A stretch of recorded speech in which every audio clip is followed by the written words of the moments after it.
One of the most important parts of a movie is the villain, and Kung Fu Panda 4 did a great job at making the worst villain ever. But what I've rewrote is probably one of the best written villain origin stories of all time. It's beautiful and will bring even the most thick-skinned viewers to tears. But first, let me explain why how they wrote her is the biggest piece of dog. So just take a look at the other Kung Fu Panda villains. Tai Lung, Shifu promised him he would become the Dragon Warrior, and he spent every day training with total dedication for it, but was lied to and rejected, so that's why he became power-hungry and evil. Lord Zhen, his parents abandoned him at a young age, so that's why he became power-hungry and evil. Kai was betrayed by his best friend whose life he saved, so that's why he became power-hungry and evil. And the Chameleon became power-hungry and evil, well, you know, just cuz. Well, technically they said it's because she wanted to learn Kung Fu, but why is just not being able to learn Kung Fu so important? I mean, couldn't you just do Jiu-Jitsu or Karate, something? Why would something so minor as not being able to learn one skill cause such drastic change to a character? That's lazy writing. Let's fix that. So one night back when the Chameleon was just a wee child, she came back from school after having a rough day. Her parents noticed the sad look on her face and decided to cook her favorite meal. The Chameleon looks at the dinner table and starts smiling while looking at all the delicious food and thanks her parents for being so kind. As the family is about to dig in, bam! The door slams wide open and there are bandits who barge in.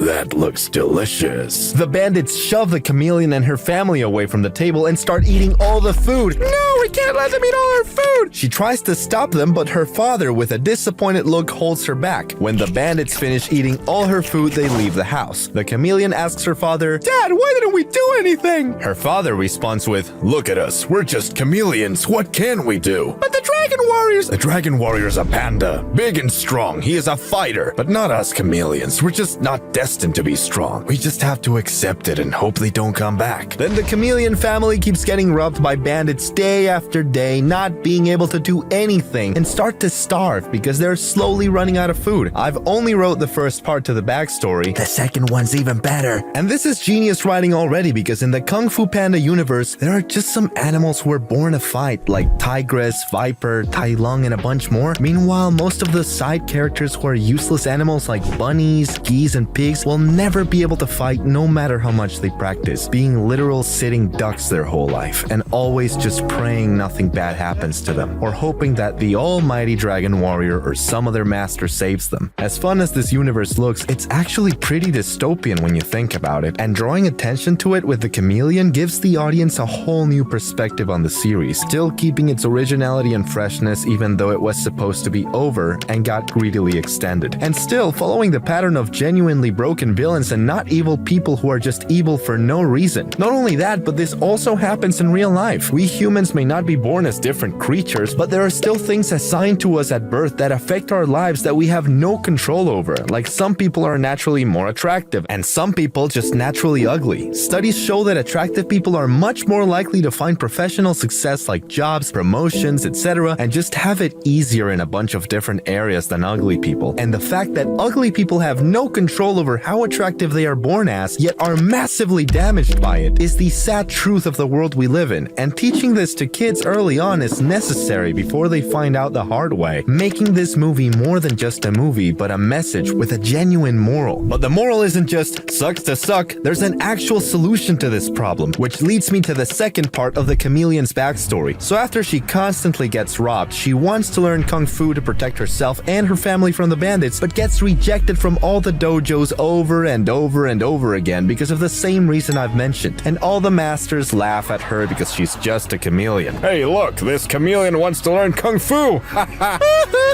She feels defeated and hopeless, but just when all hope is lost, she finds another way, sorcery. She learns it and becomes very good at it, and very powerful, and eventually does magic-y stuff and beats the bandits. Her parents have changed their minds and are very proud of her, and everyone lives happily ever after.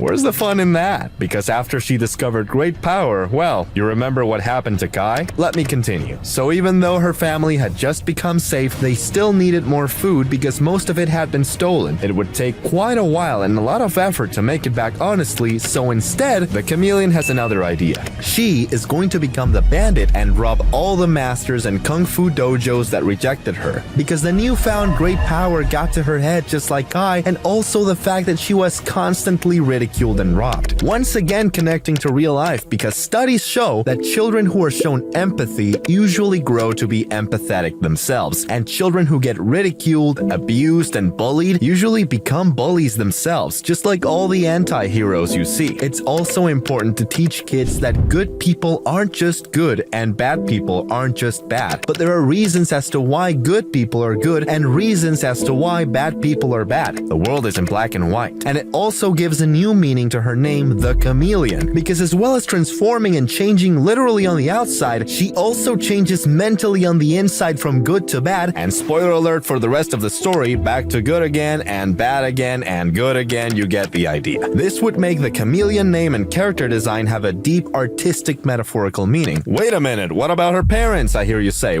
Well, funny story about that. So continuing the story, her first target to rob is the first dojo that rejected her. Hey, what are you doing here? Didn't I already tell you that you'll never be good enough, you chameleon? Get lost! There would now be a cool action scene where she single-handedly fights and defeats all the masters in the dojo who used to laugh at her. It would be satisfying to see those a-holes get a butt whooping by the very person they bullied. Like it's a Darman video. Kung Fu masters bully a chameleon who's secretly a sorceress. What happens next is shocking. It would also fit the theme of the other Kung Fu Panda movies. In all of them, the villain usually has a cool action-packed introduction to show the audience their deadly capabilities and to show them what the hero is up against, like how Tai Lung escaped from Jargon Prison with 1,000 guards and only one prisoner, how Lord Zhen defeated Masters Ox and Croc, and how Kai defeated the legend himself, Master Oogway. The chameleon continues robbing many other dojos during the nighttime so her parents won't know, but one night she slips up and her parents find out. Her parents are in shock and are extremely disappointed in her. They try to convince her to quit and give back everything she stole, but she obviously refuses because of how everyone treated her and the fact that she finally has found a way to have strength after a long time of being weak. There's no way she would give the money back. Who would? So unfortunately, her parents leave the village because of how ashamed and frightened they have become of their own daughter. This, of course, was the last straw for the chameleon. She's no longer the petty thief. She's become the tyrannical ruler and conqueror we see in the movie, because her parents being there to keep her morals in check can no longer happen. And last but not least, ladies and gentlemen, the most artistic part of the rewrite, the chameleon's villain arc is a combination of all previous Kung Fu Panda villains. Tai Lung had dreams of becoming the Dragon Warrior, but he just wasn't destined for it. Like how Chameleon had dreams of learning Kung Fu, but wasn't destined for it because she's just a chameleon. Lord Zhen became morally corrupt and his parents abandoned him, just like the chameleon. Kai found great power, but it made him greedy and evil, just like the chameleon. The fact that she has a little bit of every villain in her extremely amplifies the metaphorical meaning of her name, the chameleon, and gives off a whole new feeling when we see her turn into different villains.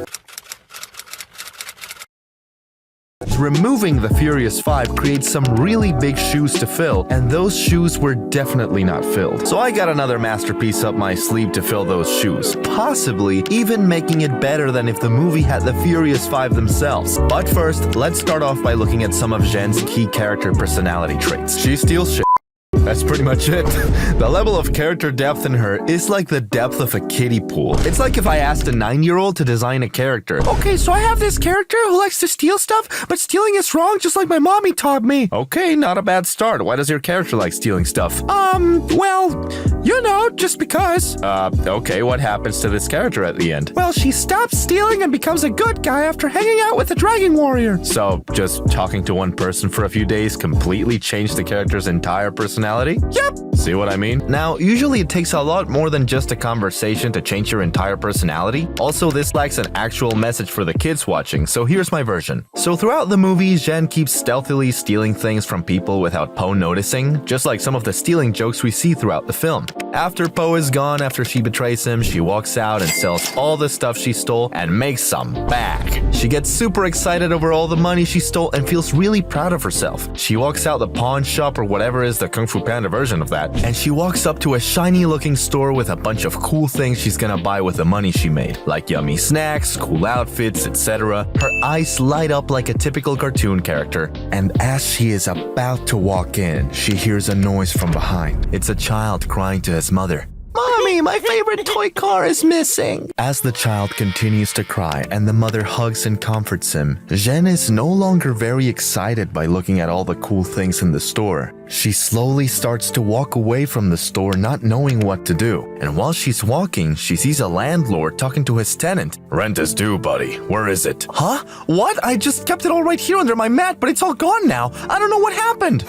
"You think I was born yesterday? I've heard this story 1,000 times before." "No, I swear I'm not lying. I worked very hard to make that money. Someone must have stolen it." "Well, get the money to me by tomorrow, or you'll be living on the streets." Zhen looks even more disappointed after seeing much more of this. She is slowly starting to regret her decisions. The thing about stealing is that it may be really fun for some people, but we as humans often feel like the main character and forget that other people have a consciousness and feelings too. And the stuff we steal doesn't just come out of nowhere. It's taken from someone. Every ounce of happiness or dopamine you get from a successful steal is happiness and dopamine taken from your victim. The bigger stuff you steal, the more happy you feel. And the amount of happiness you feel from the steal is the same amount of sadness your victim feels. That's once again an important lesson to teach children. It's more impactful than, "Oh, don't steal because it's wrong," or "Don't steal or you'll go to jail." So now Zhen has an important decision to make. As she stands in the middle of the store with the crying child and the sad tenant, she looks at the store with all the delicious food and shiny things and the tears of the tenant and the child. She keeps looking back and forth between the victims and the store and starts sweating as she's making this life-changing decision. And then she has a flashback of all the times Po taught her about being a good person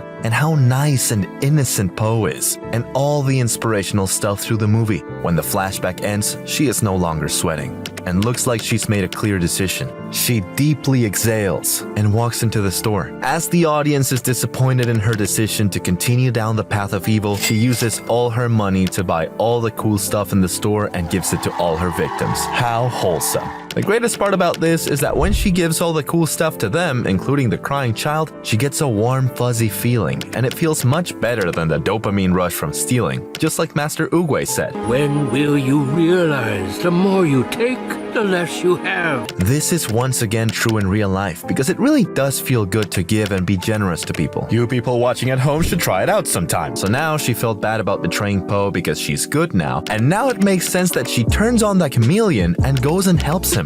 And that is the story of Zhen. But of course, the previous Kung Fu Panda films had a great balance between brainless humor for the kids and deep messages for the adults. So obviously, I can't break that tradition in this rewrite, which leads me to the next characters, the dads.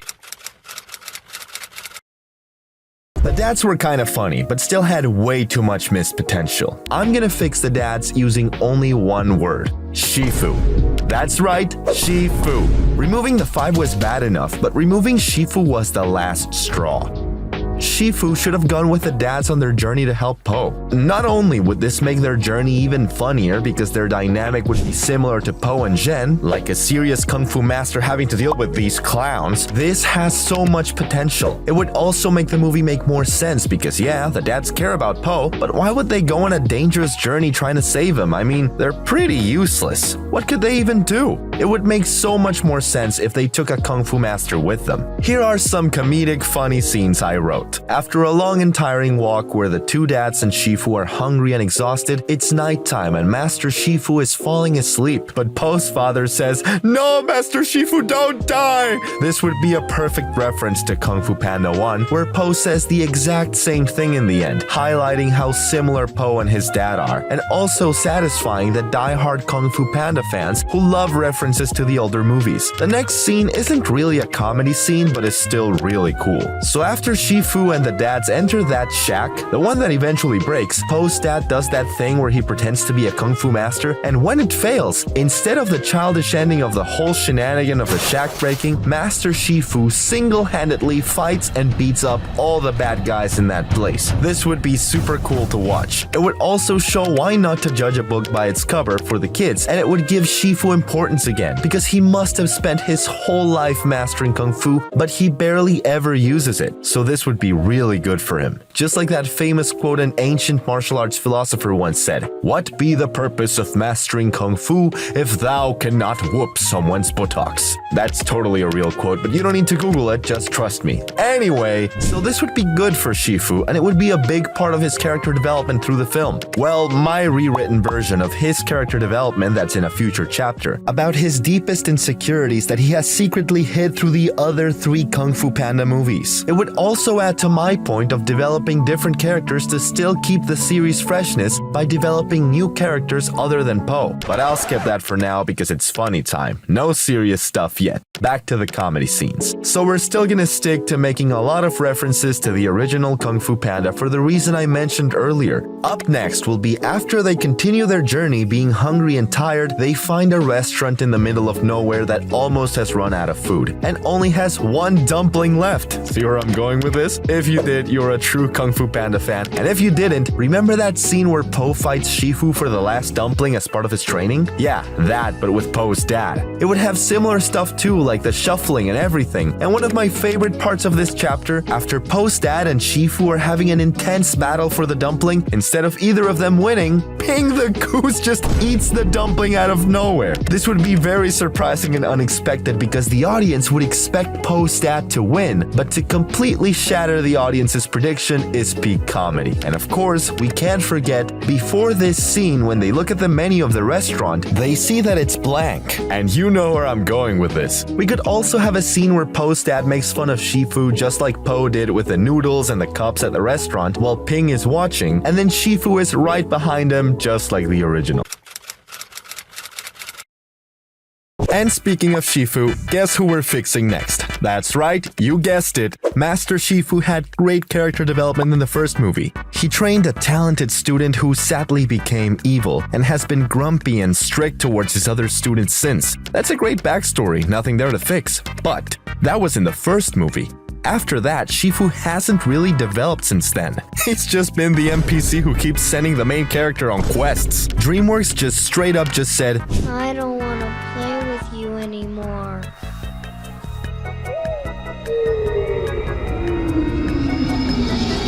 But now is the perfect time to start developing him again.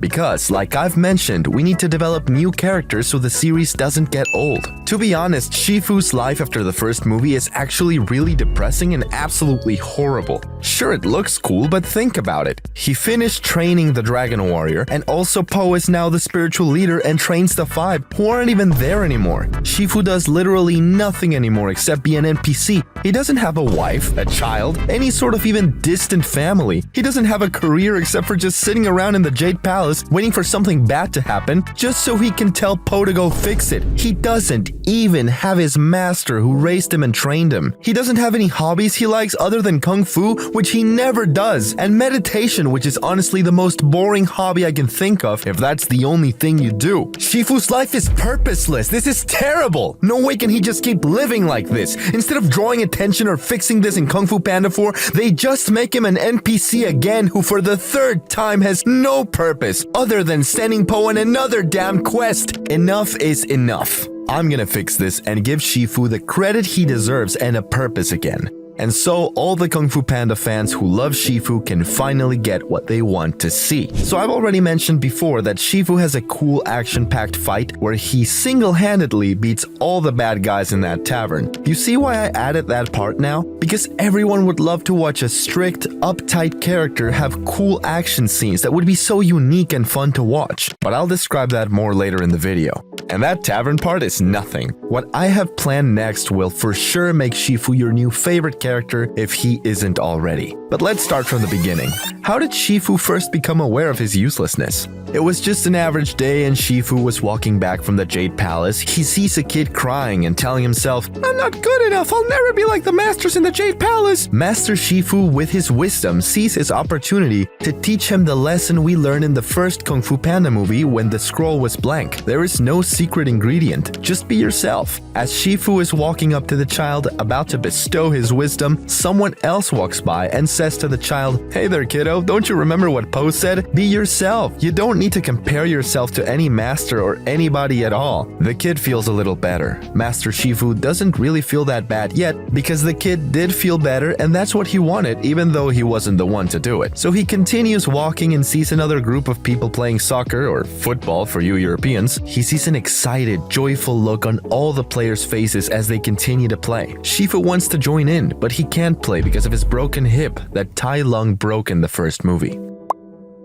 So with a disappointed look, he shies away and continues walking home as he stares at the smiles on all the soccer players' faces. But he sucks it up because he feels like he's supposed to be a strong man and not have emotions. He's a kung fu master. No way his feelings can be hurt, right? Finally, he arrives at his house and is about to open the door and walk in, but he looks to his right and sees the neighbors. A cute little bunny child walks out the door, then his father walks out the door and hugs the child. Good luck on your first day of school. Thanks, Dad. See you later. I love you. Then the mother walks out, smiles, and lays her head on the father's chest. Oh, look at him go. I'm so proud. Yep, our son is growing up. Shifu tries to ignore them and walks back in his house, smiling like he's trying to keep it all in, but slowly a tear starts to fall out of his eye, and then Shifu breaks. Shifu screams in pain and sadness. He has just realized how terrible his life really is. He is now desperate to find his purpose again. Now is the perfect time for what I talked about earlier of the dads asking Shifu to come along with them. Shifu has a smirk on his face again and happily agrees. Now is his chance to prove himself useful again by saving the Dragon Warrior. But unfortunately, things do not end anything like Shifu was expecting. But I'll get to that later in the video. So while Shifu and the dads are on their journey, there are some cool action scenes where Shifu fights and saves the dads from the bad guys. This would be so cool to see Shifu finally get the spotlight because he's a loved character by the Kung Fu Panda community, but has barely any screen time. There's no doubt the fans would poop their pants while seeing this, but hold your poop because what I'm gonna say next is gonna be one of the best scenes in the entire rewrite. The best scene is, after the three get attacked by one of the Chameleon's main henchmen, Shifu fights the villain in a dramatic fight scene, and in the end does the infamous Woshi finger hold, and while doing it he says, "Skadoosh," and sends the villain straight to the Shadow Realm. You may now poop your pants. This would be incredible to watch. Shifu and the fans finally get the moment they've been waiting for the last 4 movies, and Shifu was the one who first introduced Po to the Woshi finger hold, but never actually did it himself until now. Although these action scenes may be cool and all, they can't be the only thing that's there. I'm not gonna be like those lazy writers and rely on cool animations and big budgets to make my movie entertaining. I'm a real storyteller, and I'm gonna prove that with this next part. Shifu's ending. I was gonna save this part for the final chapter in the series about Kung Fu Panda 4 alternate endings, but I'm just gonna reveal it now because it will truly make Shifu's story whole. So towards the end of the movie, right before Po's face-off with the Chameleon, Shifu, filled with his newfound pride and ego, tries to fight and defeat the Chameleon all by himself. The dads try to convince Shifu not to do it because it's not his destiny, but Shifu doesn't listen. He doesn't want to go back to being that NPC who just watches the main character do everything. So he ignores their advice and goes in the Chameleon's place to fight her. After a cool kung fu display, by beating all her guards, Shifu walks up and is face to face with the Chameleon. Dramatic music plays as the two stare at each other. The Chameleon says she was expecting a bigger panda. Shifu smirks, and the battle begins. The Chameleon transforms into Crane and reveals she was the one who secretly captured the Furious Five. That's why they were not in the movie. She tries to get Shifu to hesitate because he would have sympathy for his own students, but it doesn't work. Shifu does not. Shifu is actually doing really well and winning the fight. The Chameleon transforms into each of the Furious Five, hoping one of their moves will be good enough to defeat Shifu, but Shifu defeats all of them, and even does the Tai Lung poke thingy. It would make sense because he is the one who taught him that. Then the Chameleon has to take things to the next level. She transforms into Tai Lung because Shifu hesitated to strike him in the first movie. That's why he broke his hip. Shifu pauses for a moment. As the Tai Lung Chameleon charges at him, he remembers what happened when he hesitated last time, gets fueled up with rage and will not make the same mistake again. He unfreezes and does the same thing Oogway did to stop Tai Lung. The touchy finger thing to the Tai Lung Chameleon. The chameleon is badly hurt and transforms back. She's on her knees. Shifu walks over to her victorious, about to finish the job, but then she transforms into something Shifu could never attack. She transforms into Po. No, God!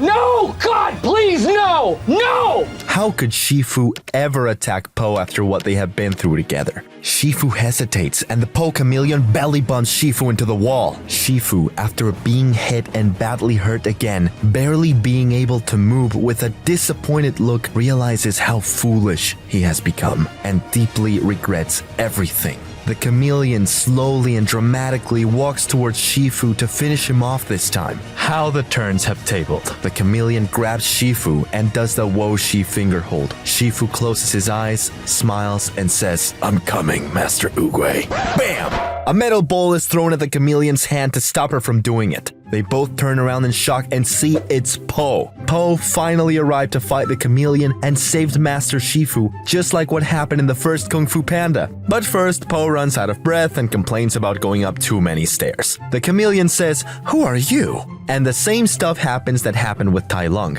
"Buddy, I am the Dragon Warrior." But this time, the chameleon doesn't recognize Po because nobody does in this village. Then, after an awkward moment, the final battle begins. After Po and the chameleon have a dramatic fight, but eventually come to a stalemate because Po can defeat all the villains the chameleon transforms into, so she has to transform into Po. But because she is Po and Po is also Po, Po and the chameleon Po are left at a stalemate in order to put up a figmate with neither being able to defeat the other. Now, I don't want to reveal too much about this because I'm saving all the juice for the final chapter in this series about alternate endings, but basically what happens is after a long time of no clear winner, Po does something nobody in the story has ever done. He talks to the chameleon. Not just regular talking, but actual talking and listening. He asks her why she is doing all of this. Now, I've already made a rewrite about the chameleon's backstory because the writers didn't give her one, but long story short, she was originally a good guy, but she was not able to learn Kung Fu because she was just a chameleon, and all the Kung Fu dojos rejected and laughed at her. So she tells Po her story, and Po is amazed because Po went through the exact same thing back in the first movie, of how he was just a chubby panda and shouldn't be learning Kung Fu. But he overcame that by reading the Dragon Scroll, learning that anyone can fight and there is no secret ingredient, and creating his own unique ways to fight. So Po explains this to the chameleon, and she pauses as she has a moment of hope and disbelief. Po gives her a warm smile and offers his hand for a handshake. The chameleon transforms back into a chameleon and not a Po, and she slowly says, "But I'm just a chameleon." "You're not just a chameleon, you're the chameleon." Get it? Because that's what he said to Tai Lung in the first movie. And it would make so much more sense to use the dialogue again here because chameleon is actually referred to as the chameleon throughout the movie. So now the chameleon smiles and starts to slowly reach for Po's hand to do a handshake, but she stops and says, But nobody is willing to teach me Kung Fu, especially not after what I've done." Po is thinking, trying to come up with a solution, but then, "I can teach you," Master Shifu says from behind. "Really? You will? Even after what I've done?" Shifu slowly nods his head. This is a perfect ending for both the chameleon and Master Shifu because in all previous Kung Fu Panda movies, every villain is given a chance to redeem themselves, but they all choose not to. Tai Lung, remember that wholesome moment where Tai Lung opens the Dragon Scroll and Po tries to explain it to him? But Tai Lung fails to understand and continues attacking Po. Lord Zhen? Po even spares him after knowing he is the one who killed his mother. But after an awkward conversation about whether scars or wounds heal, Zhen continues attacking. Kai. In the spirit realm, Kai could have just chose not to take Po's chi, but he continued down the path of greed and paid for it. So having a villain finally listen to reason and change their ways after 3 failures would be amazing and enhance the metaphorical meaning of her name, the chameleon, because she becomes good again. She keeps switching from good to bad and back to good again, and Master Shifu, remember what I said before about him not having a purpose? Well, yeah, so eventually Shifu and the chameleon fall in love with each other while training, and Shifu ends up settling down and having kids with the chameleon. Don't ask me how that would work. This is another important moral because it shows that your purpose doesn't need to be big and grand, like defeating the chameleon or being a spiritual leader. Sometimes just having a family and raising children is good enough to fill your soul. So Shifu finally finds fulfillment after 3 movies, but that's not all, because when the chameleon agreed to train with Master Shifu, Tai Lung picked the lock, escaped, and freed all the villains. Now there is an epic fight between Zhen, Kai, and Tai Lung versus Shifu, the chameleon, and Po. But wait. The chameleon takes the kung fu of Zhen and Kai, but when she summons Tai Lung, he's not going down that easily. So he grabs the chameleon's tongue while she does the tongue grab thing, pulls it, and punches her in the face. The chameleon transforms into Zhen, and we see an epic Zhen versus Tai Lung battle. Tai Lung does his nerve attack, and Zhen chameleon is on her knees paralyzed. As Tai Lung jumps into the air to do his hammer kick to finish her off, Zhen chameleon transforms into Kai, and because Kai is more powerful, she is no longer paralyzed, and grabs Tai Lung's leg and slams him onto the ground. Kai chameleon slowly starts to take Tai Lung's chi, but Tai Lung quickly gets up and grabs Kai's chain blades from his belt and ties him up with it. This is possible because Kai is big, strong, and heavy, and Tai Lung is lean, fast, and agile. Tai Lung raises his fist to finish off Kai chameleon, but the chameleon's army fires a bunch of arrows at him. Tai Lung is overwhelmed and has to escape. This scene would be similar to the scene in Kung Fu Panda 1, where Tai Lung escapes from Jargon prison. He dodges the arrows, turns them into a ladder, and much more action-packed stuff to defeat all the guards and escape the chameleon's castle. Now that Tai Lung is free, he has an important choice to make. He has 3 options. Option 1, team up with the Dragon Warrior to defeat the chameleon. Option 2, go for a round 2 and try to defeat the Dragon Warrior and conquer the Valley of Peace. And option 3, none of the above. Just chill, enjoy life, and do nothing. He sits down and contemplates these 3 options. He envisions each one briefly in his head so the audience knows what he's thinking about, and finally he stands up, smirks, and has made a clear choice. But he never mentions what he chose to keep the audience in suspense, because now he could be doing either of those 3 options, and people will be at the edge of their seats wondering what he chose, making this the perfect time to throw in those sentimental scenes and slow down the pacing of the movie for now, because people are hooked and won't feel bored. Back to the Valley of Peace, the Furious Five are still there, and Shifu has that conversation with Po about him passing on the Dragon Warrior title and becoming the spiritual leader of the Valley of Peace. After that, it's nighttime, and Po is having a conversation about it with Tigress and asks her for advice, maybe a little romance too. Meanwhile, Shifu is meditating and saying, "Inner peace." While doing so, he hears Master Oogway's voice. We already know that Master Oogway can send messages to people from the spirit realm if they're meditating, just like with Po's dad. My son is alive. It was a message from the universe. So Master Shifu hears Oogway say, Tai Lung has returned again. Just like what happened in the first movie when Oogway said that. Now Shifu thinks this is impossible because Tai Lung was skadooshed into the spirit realm, but doesn't want to doubt Oogway because he was right last time. He runs towards Tigress, Po, and the Furious Five in panic and schedules a secret meeting in the morning to not create panic in the valley. It's daytime. Po, the Furious Five, and Master Shifu are all gathered together. Tigress asks, "Master, why have you got us here in such a hurry?" Master Shifu says, "Tai Lung has escaped." Everyone is in shock. Po says, "But that's impossible." Then someone says from behind, "I beg to differ." Everyone turns around and sees it's Tai Lung. Everyone puts their hands up and gets ready to fight. "No, wait, I'm not here to fight." He then tells everyone about the chameleon and asks if they could all go fight her together, relieving the audience's tension at the right time while the cool scenes are going to start again. The reason why Tai Lung chose to team up with Po is because if you look at the first movie, Tai Lung tried to defeat Po, and look where that got him. It's very unlikely he's gonna do the same thing again, and he even got what he was looking for. He read the Dragon Scroll and saw that it was blank. So what good would fighting Po in a round 2 even do? And also, if you look at Tai Lung's backstory, he was originally a good guy who wanted to become the Dragon Warrior and protect the valley, trained his entire life to do so, and was rejected without an explanation. So now he wants to do what he couldn't earlier and be a good warrior who is loved and not feared. And this is now his chance for redemption. He explains this to everyone and only Po believes him due to the innocent, kind-hearted panda he is who always sees the best in everyone. Tai Lung promises that he has seen the error of his ways and is no longer evil, but the Furious Five, especially Tigress, think that this is a trap and advise Po not to go with Tai Lung. But Po doesn't listen. This will still keep the audience in a little bit of suspense as to what decision Tai Lung actually decided upon. Will he betray Po? Po smiles and is glad Tai Lung finally learned his lesson because it was horrible what happened to him. But now that he is good, Po can actually help him. As Tai Lung and Po go to leave the village, Master Shifu stops them. "Don't try to stop me. I'm not trying to stop you. I am coming with you." Get that reference? If you remember, Tai Lung used to be Shifu's best student before he became evil, so it makes sense for Master Shifu to want to reunite with his star pupil now that he's good. So Shifu, Tai Lung, and Po set off on a journey to defeat the Chameleon. But the Chameleon won't let that happen.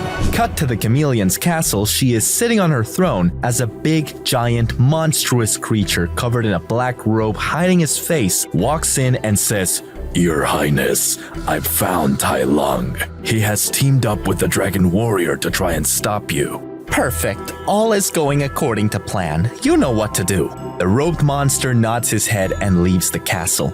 Back to Po, Tai Lung, and Shifu, they are all traveling on a boat, having a deep conversation about everything that's going on and everything that happened with Tai Lung. Tai Lung talks about how he was abandoned by his parents and always questions why they did it and who they were and where they are. Because if you remember the backstory with Shifu in the first Kung Fu Panda, it says Shifu found Tai Lung as an abandoned cub. Po can relate to this because he went through the exact same thing in the previous films. Tai Lung asks Po to teach him how to use Oogway's staff, but because of his recent history with power, Po refuses. But out of nowhere, an arrow is fired towards Po's head and Tai Lung catches it. They look around and see that they are surrounded by the Chameleon's archers. Meanwhile, the roped monster is sneakily watching from afar. All the archers fire arrows at the three, and Tai Lung does his signature move and kicks the arrows back. Shifu dodges them like the Matrix or James Bond, and Po jumps out of the boat to try and fight the archers. Tai Lung joins him. Master Shifu was going to do that as well, but stops and stays in the boat. Now there would be a scene that would make everyone in the movie theater scream in excitement. Tai Lung and Po together have an intense, cool battle fighting the archers. Bam, bam, bam! There would be one funny part where Tai Lung kicks an archer, he flies and hits Po's stomach, rebounds and gets hit by Tai Lung again, and rebounds on Po's stomach again and repeats. They eventually defeat all the archers. Meanwhile, the robed monster smiles and chuckles and gets excited.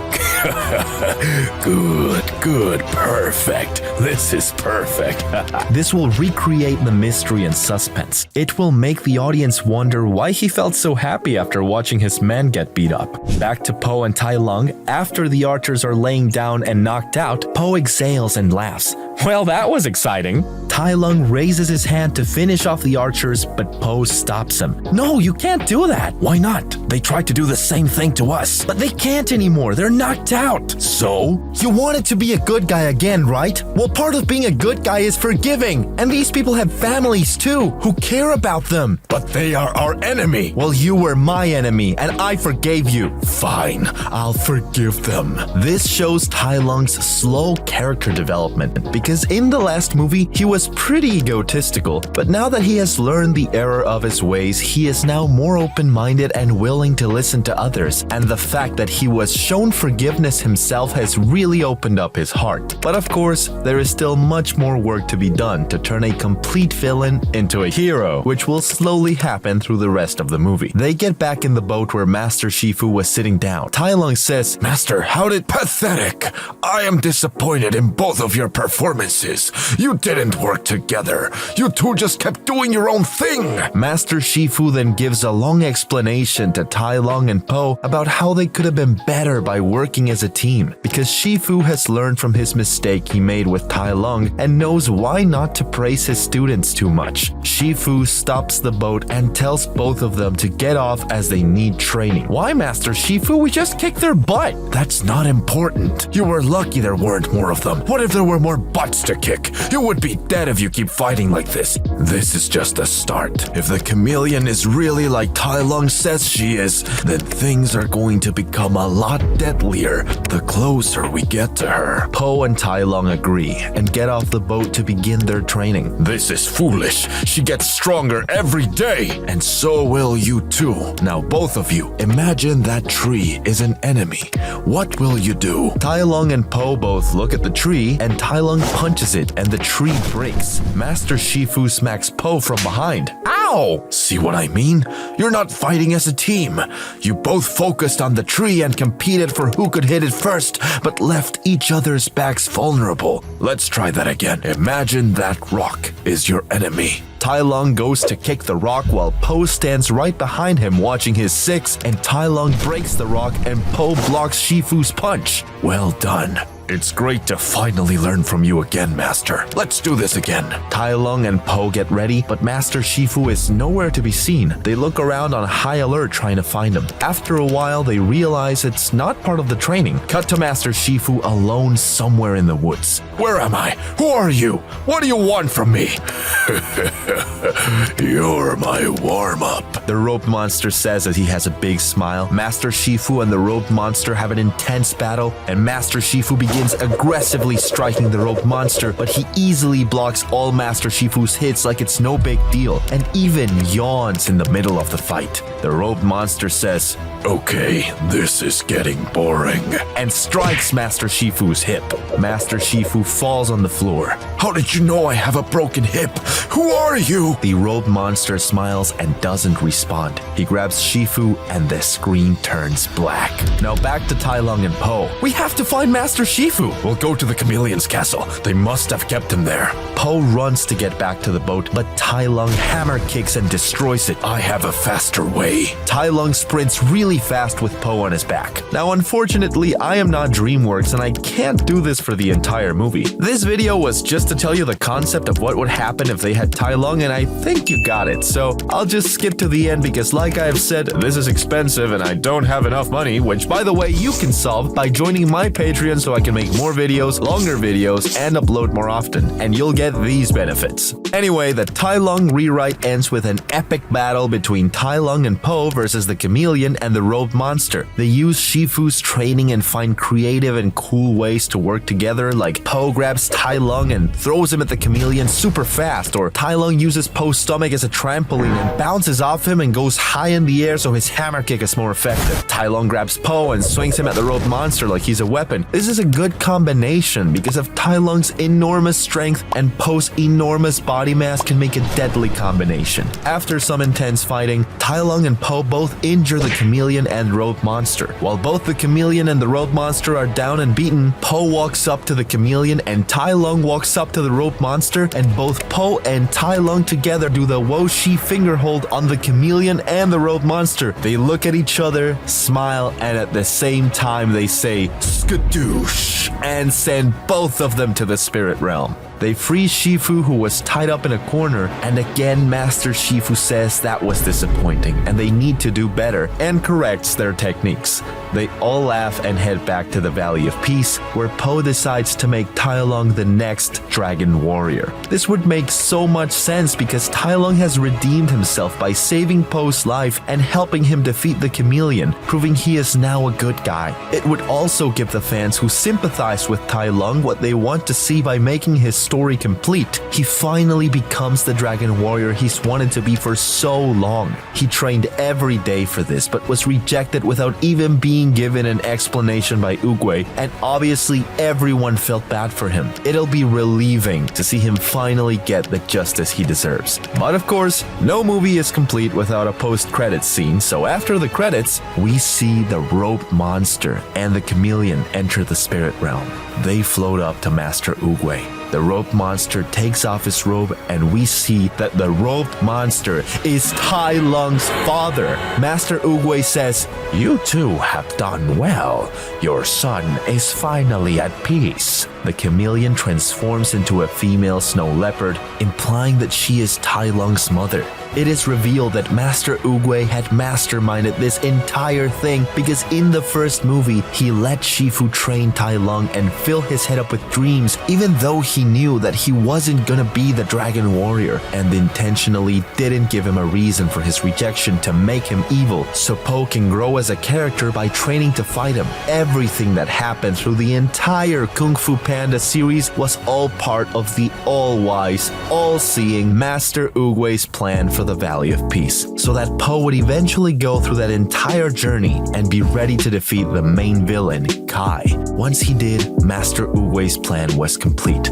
But there was still one hole in his plan. He may have brought peace to the valley, but he had still hurt Tai Lung. So he worked with his parents to fix that and set up all the events that turned him good. And Master Shifu was in it too. That's why he gave Po the idea of giving up the Dragon Warrior title, trained Po and Tai Lung to work together, and was defeated so easily by the rope monster. Everything went exactly according to Oogway's plan, and the rest of the Kung Fu Panda series, Kung Fu Panda 5 and 6, will be about Master Oogway redeeming the other villains Zhen and Kai, because he doesn't just want the good guys to be at peace, he wants everybody to eventually find peace.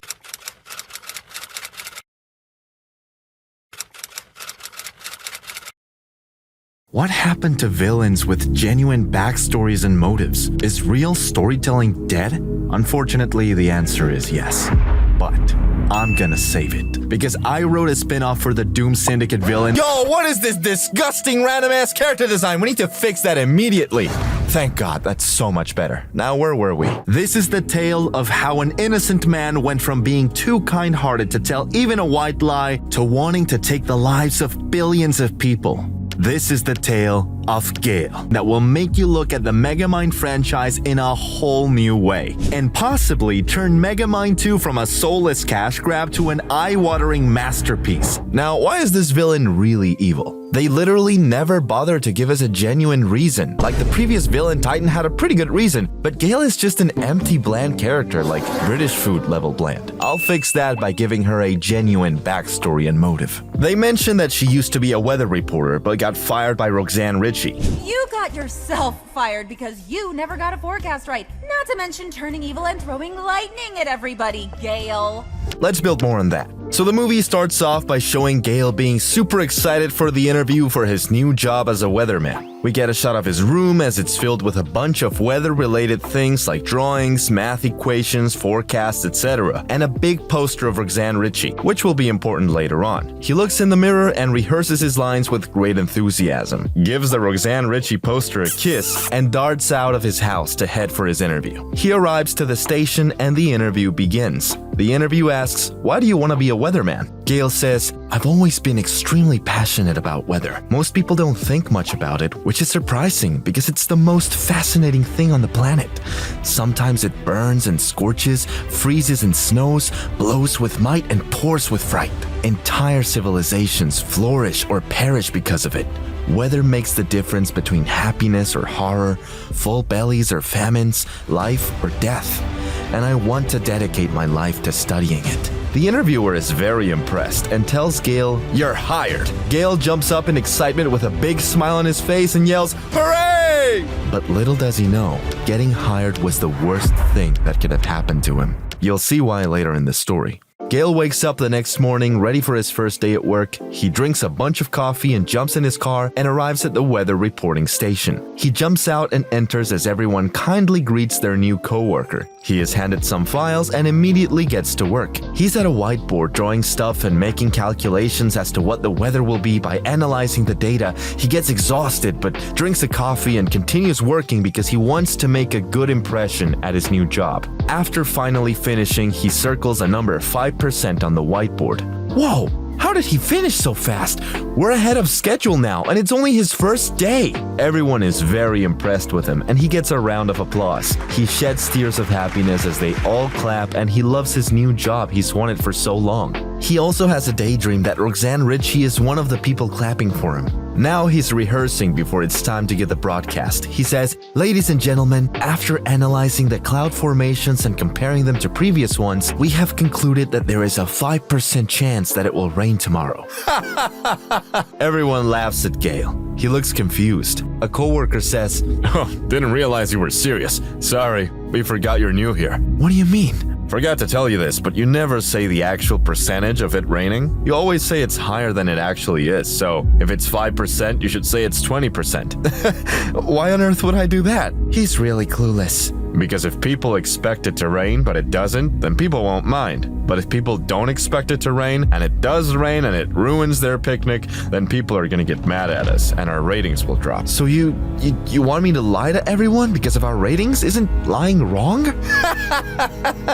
Look, kid, I know this is your first day on the job, but there are rules that we all have to follow, and you're no exception, so be a team player. And by the way, the exact same thing happens in real life. I literally ripped a dialogue from an article from the Washington Post. They really do lie about the percentage of rain for the exact same reason. That gives this rewrite an element of realism and correlation to the real world that the original Megamind did a great job with. And OG Megamind fans love. Gale looks down with a disappointed look on his face, looking at the ground, wondering what to do. He shakes his head, he fidgets with his hand, and finally he says, Okay, fine, I'll do it. I'll say it's 20%. Everyone is glad and pats Gale on the back. Now it's finally time for the broadcast. Gale is nervous, shaking as he walks up on stage.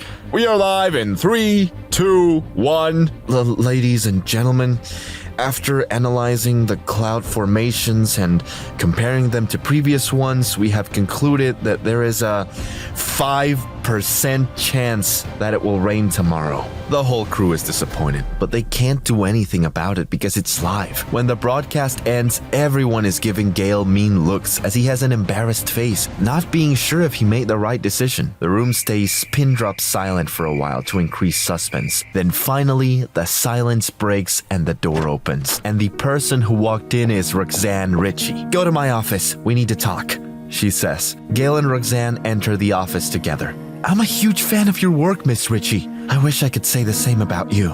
Okay, look, I wanted this job because I love weather, and I want to use my weather analysis talent to help the world better prepare for it. Thousands of years ago, people would beg God for good weather and have no clue about what's going to happen and just cross their fingers, join their hands, and hope they don't starve to death over something they have no control over. Can you even imagine how terrible that would feel? Modern weather prediction science is a gift, and I refuse to misuse it for greedy capitalist profit." Roxanne sighs. "Look, Gale, I love how passionate you're about weather, and you're really sweet, but you think I'm really sweet? You're really sweet, but you need to wake up. This is the real world, not a fairy tale.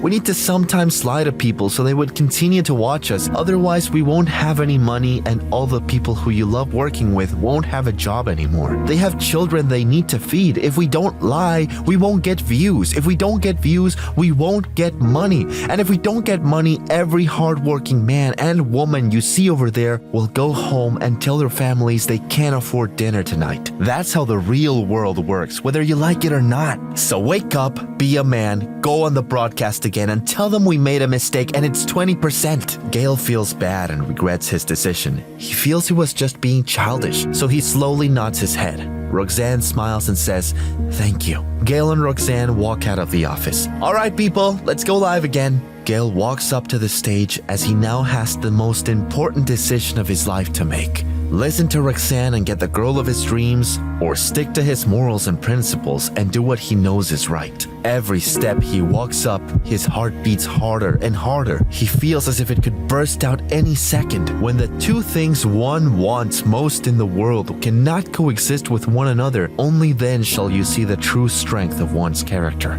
Gale takes the final step and walks towards the stage desk in slow motion. He sits down on the chair using all the strength in his body to keep him still. We are live again in 3, 2, 1. Gale freezes and doesn't say anything for a few seconds. As Roxanne, Richie, and the crew bite their nails, then finally, Gale says, "Ladies and gentlemen, I apologize, but we have made a miscalculation. The probability that it will rain tomorrow is..." Gale takes one last look at Roxanne Ritchie, who smiles at him. He feels amazed and absolutely adores the smile on her face. He thinks about everything.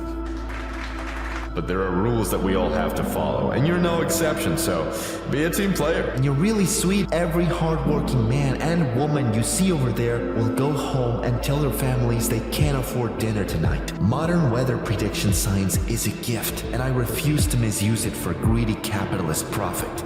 The probability that it will rain tomorrow is still 5%. Everyone is shocked and disappointed. After the broadcast ends, all the crew members sigh in disappointment and they go home, leaving an empty studio with Gale and Roxanne as she slowly shakes her head. Gale wants to say something but just doesn't know what to say. Roxanne also, without saying anything to Gale, leaves the studio. Poor Gale, all alone in the studio, accompanied by nothing but his two friends, pain and regret. Everything turns gray like in typical movie fashion, and Gale, too, leaves the studio. Gale thought this was the worst thing that ever happened to him, but he would wish that was the worst thing to happen to him. Because what happened next was, it started raining. And you remember what his coworker said about what happens when people don't expect rain and it rains? Gale walks home in the rain drenched, not with water, but with regret. When he arrives home, he opens the door and falls face flat on his couch. But then he gets a call. When he picks up, the phone is Roxanne Ritchie saying, "Well, guess what, genius? At 5% chance happened and it's raining. Our network is getting review bombed with 1-star reviews. You happy now? All because you just didn't want to round up just a little bit because of your stupid obsession with weather and your childish belief that we should never lie? Remember when I said that people are gonna lose their jobs? That's gonna happen. Starting with you. You're fired. Don't you dare come back tomorrow." Gale puts down the phone with an empty look on his face, frozen. He has now understood that we live in a society, which again, none of this is unrealistic in any way because as I've mentioned before, the exact same thing happens in real life, making this scene more impactful because it has become more than an animation on a digital screen. It is a reflection on real society that you live in and how it really works and the cruelty people need to do just to survive. Gale continues to lay on his couch as this realization slowly settles in, and that's the whole story of Gale. The end. No, my friends. This is not the end. This is the beginning. So the next day, Gale gets out of bed at like 1 p.m. with bags over his eyes, drags himself out of bed. He looks in the mirror at his messed up face from sleeping too long and punches it, shattering the mirror and giving him bloody hands, which he doesn't care about. Gale rips up his weather drawings one by one, erases all his math equations from his whiteboard, takes a permanent marker and writes in big letters, "Nobody cares." He looks at his Roxanne Ritchie poster, remembers when she smiled at him, and daydreams about the life he could have had with her. If he chose otherwise, he tears the poster apart. He walks out of his house to head to the bar, or let's say the coffee shop because it's a PG show, and on his way, a random stranger yells at him. "Hey, it's that idiot weatherman who said there was only a 5% chance it would rain yesterday! You ruined my picnic!" Gale, not having the energy to argue, just keeps walking. As many more people yell at him doing so, he mumbles under his breath, "I said 5%, not 0, you idiots. I hate people." While walking, he looks around and sees a bunch of homeless people on the street. One of them is rummaging through a trash can, another is eating a gross piece of food fallen on the ground. Then a long and fancy limousine pulls up. A fat man in a tuxedo walks out. All the homeless people gather around him, joining their hands and begging him for money. The fat man looks disgusted and keeps walking. He walks into a Rolex store, buys a shiny golden watch as the homeless people watch him, and he smirks and teases them with it. Gale walks up to his limousine driver. "Hey, did you see what he just did?" "See it all the time, my friend. And why do you work for this douchebag?" "Well, I got bills to pay." Gale keeps walking and arrives at the coffee shop. He walks in and orders 5 coffees. The barista says, Whoa, tough day at work? I wish. What happened? I got fired? What did you do? I told the truth, but apparently that's bad for the weather station's ratings. No way, dude. Weathermen always lie. Everyone already knows that. No way they can ever tell the truth. People get mad for really dumb reasons nowadays. You gotta cheat them sometimes to keep your business afloat. That's just how the world works. I noticed. You're not special. This stuff happens all the time. Really? How? Like, for example, even the coffee you're drinking right now comes from child labor. That's right. 90% of coffee beans are farmed from poor third world countries. Workers make only $3 a day and often have to take their children out of schools to help them work. And they have terrible working conditions too. Bad chemicals, getting threatened and beaten if they don't work well too. That's horrible. Yeah, but that's how you have coffee in front of you right now. See? It's just the world we live in. I don't like this world. And once again, everything the barista said is 100% true in the real world we really do live in. I'm doing this because it's a good idea to include more mature morals in topics. The mistake that the actual Megamind 2 made is targeting it to kids, but the original movie was released 14 years ago, so all the Megamind fans are grown up now. That's why Megamind did so much worse in the box office and Rotten Tomatoes compared to Kung Fu Panda 4, which was also an overextended cash grab with nothing but childish humor, but the reason the Rotten Tomato reviews didn't absolutely suck is because Kung Fu Panda has a more kid-like audience due to Big Funny Panda do Cool Punch Punchy. Megamind didn't get that sort of blessing due to Smart Blue Man versus Incel not being the most attractive thing to kids, so more mature themes caters to the real target audience of Megamind that DreamWorks didn't think about. Gale gets up to leave the coffee shop. Hey, don't you want to finish your coffee? Gale says nothing and leaves. Bam! Gale gets punched in the face. He sees that the attacker was his coworker. I got fired because of you. The coworker then proceeds to beat up Gale, and Gale, being exhausted and weakened, fails to put up a good fight. He starts to bleed as everything slows down and he sees everyone walk past him, not trying to help an innocent man getting beat up. They all just ignore him and mind their own business, walking by as if nothing is going on. He looks at the bystanders, signaling to call the police, but nobody does. After a while, the enraged coworker finishes beating up Gale, and he has bruises all over his face. Gale is lying face flat on the ground, badly injured. He laughs like the Joker. Gale has had enough of this disgusting world and wants to end his own life. But of course, he's still a weather nerd, so that's what he wants to die too. So he climbs up a really tall mountain during a lightning storm, wanting to get struck by lightning. He takes a seat looking off into the distance, awaiting his death. He stares off into the distance, looking at the city. He sees all the lights, all the cars, all the factories pumping smoke into the atmosphere. Bam! Gale gets struck by lightning. But he's still alive. He looks at his arms, body, and legs, not even a single scratch. He gets confused and thinks he was just imagining it. So now he's done waiting and wants to do it the old-fashioned way and jump off the mountain. He stands on the edge, closes his eyes, and slowly leans forward. But it's very cold up in the mountain, so achoo! He sneezes, but instead of mucus coming out of his nose, it's icicles. He's shocked and he puts his hand forward to grab the icicles and zap! He shoots lightning out of his hands like Palpatine. He's in a moment of disbelief. The lightning bolt he got hit by gave him the power to harness weather. Don't ask me about the science behind that, it's just superhero logic. He wants to test the limit of his powers, so he blows a giant wind at the storm clouds and they all dissolve. He single-handedly stopped an entire storm within seconds. Gale wanted to see the limit of his powers and found out they were limitless. And he used his powers for good and made the world a better place. No, my friends. Don't you remember the last time a sad loser got limitless superpowers? Did he use his powers for good? No, he didn't, and neither would Gale. Or should I call him by his supervillain name, the Weatherman? Don't ask me where the costume magically appeared from, that's also just superhero logic. So the Weatherman uses wind to fly off that mountain up into the sky above the city. And strikes lightning at all the weather stations. Zap, zap, zap, except for one, his former workplace. He comes crashing in through the roof and sees the new weatherman giving an apology on camera. Everyone is in shock. Watching him is his former co-worker and Roxanne Ritchie. How did he do that? He pushes the new cameraman away and gets on camera live. With a dead, cold, psychopathic look on his face, he stares into the camera and says, "You didn't like it when I said there was gonna be a 5% chance of rain. Well, now there's gonna be 100% chance of a deadly storm and 100% chance of certain fucking death." He puts his hands up and the sky turns black. "Gale, what?" "I'm not Gale anymore. I am the weatherman." "No, Gale, listen, I'm sorry, This isn't about you. Why does everyone think the world revolves around them? Then why are you doing that? The human species is a bunch of disgusting, greedy apes. They don't deserve life. What are you gonna do to the world?"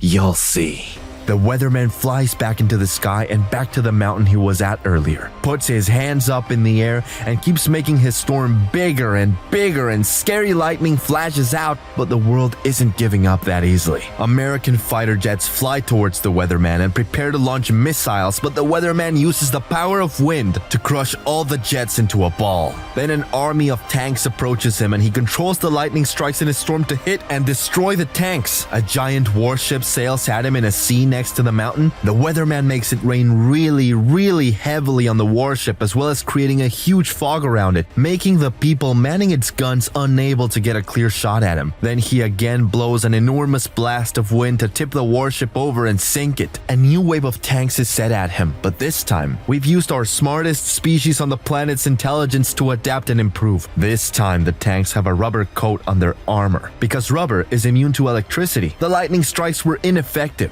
The weatherman blows wind at them, but the tanks are too heavy to be blown. He tries to use fog again to obscure their vision to buy time to relocate, but the tank operators were given heat detection thermal goggles, still being able to see the weatherman. The tanks aim their guns and get ready to fire as it looks like it's the end for the weatherman, but then... Pause. Okay. So I'm going to tell you two different alternate endings to this. One of them would be if this was just a separate movie from the Megamind franchise and I can just do whatever I see best. And the other ending is how I would tie it to the actual Megamind franchise, which was the purpose of this video that I kind of forgot. Alternate ending 1, its own separate movie. The weatherman looks at the tanks and understands that the possibility of him dying is no longer off the table. So he has no choice but to go for a Hail Mary attempt and pray that it works. He raises his hands up in the air, clears all the storm clouds in a circular area around the tanks, and uses the heat from the sun to burn them. Because remember, he can control all weather, even the sun, not just clouds and rain. As all the citizens look at the burning tanks, they see their final hope for survival burn with them. Now humanity only has one final option. We cut to an animated figure who looks like Joe Biden on the phone. On the other end are animated figures that look like Vladimir Putin, Kim Jong-un, and Xi Jinping. They all look frightened and regretful and in sync, nod their heads, as the United States, Russia, China, and North Korea all launch their entire nuclear arsenal at the weatherman. Now, I know it's a bad idea to launch your entire nuclear arsenal at a target because that would end up destroying the world regardless of what happens, but it sounds dramatic and that's pretty much the only criteria for superhero movies, so I'll keep it as it is. They all launch their entire nuclear arsenal at the weatherman, but he once again controls the wind and creates a huge tornado around himself to grab all the thousands of nuclear bombs and throw them into outer space before they explode. Also showcasing what Gale said earlier on how powerful weather really is. Entire civilizations flourish or perish because of the weather. Now the world finally understands what he means, and everyone understands that he is not just some crazy guy over-obsessed with weather. Weather is really the grand thing he said it is. Because all of humanity's greatest inventions over thousands of years couldn't even put up a fight against the power of weather. So now humans are officially screwed. The weatherman closes his eyes and can feel everything around the world using wind. He can feel the texture and size, etc. of every object. He senses that he has successfully covered the entire world in storm clouds. He smiles, opens his eyes, and deeply exhales. He takes another breath in, opens his eyes wide as lightning flashes out of him. His body shakes and his veins show as he rains apocalyptic lightning on Earth, a lightning strike on every square foot of the planet. After a while, the lightning stops, and we get a glimpse of the world as it's shattered and civilization has been completely eradicated. Cut back to the weatherman. Now, if this was a movie, I would just show him standing there on top of the mountain and doing absolutely nothing for a full minute or two, because it will give the audience a sense of great uneasiness and suspense as they wait for an answer to what he thinks. What's gonna happen? Is the movie over? Then why are there no credits and the movie is still playing? After that 1 minute, the weatherman creates a windstorm and uses the wind to bring 50 newborn babies to him on top of his mountain. He intentionally left them alive. He then starts to care for and raise the babies by himself, as we see a montage of them slowly growing up. And while Gale raises them, he teaches them good morals and values on why you should be kind, not harm others for personal gain, help those in need, and much more. Slowly, society starts to redevelop and rebuild, with better citizens this time, and Gale has made sure to tell them to very carefully teach his teachings to the next generation too, and tell them to teach it to theirs, so on and so forth. We see clips of people in this new society. A builder falls down, and the builder next to him gives him his hand to help him up.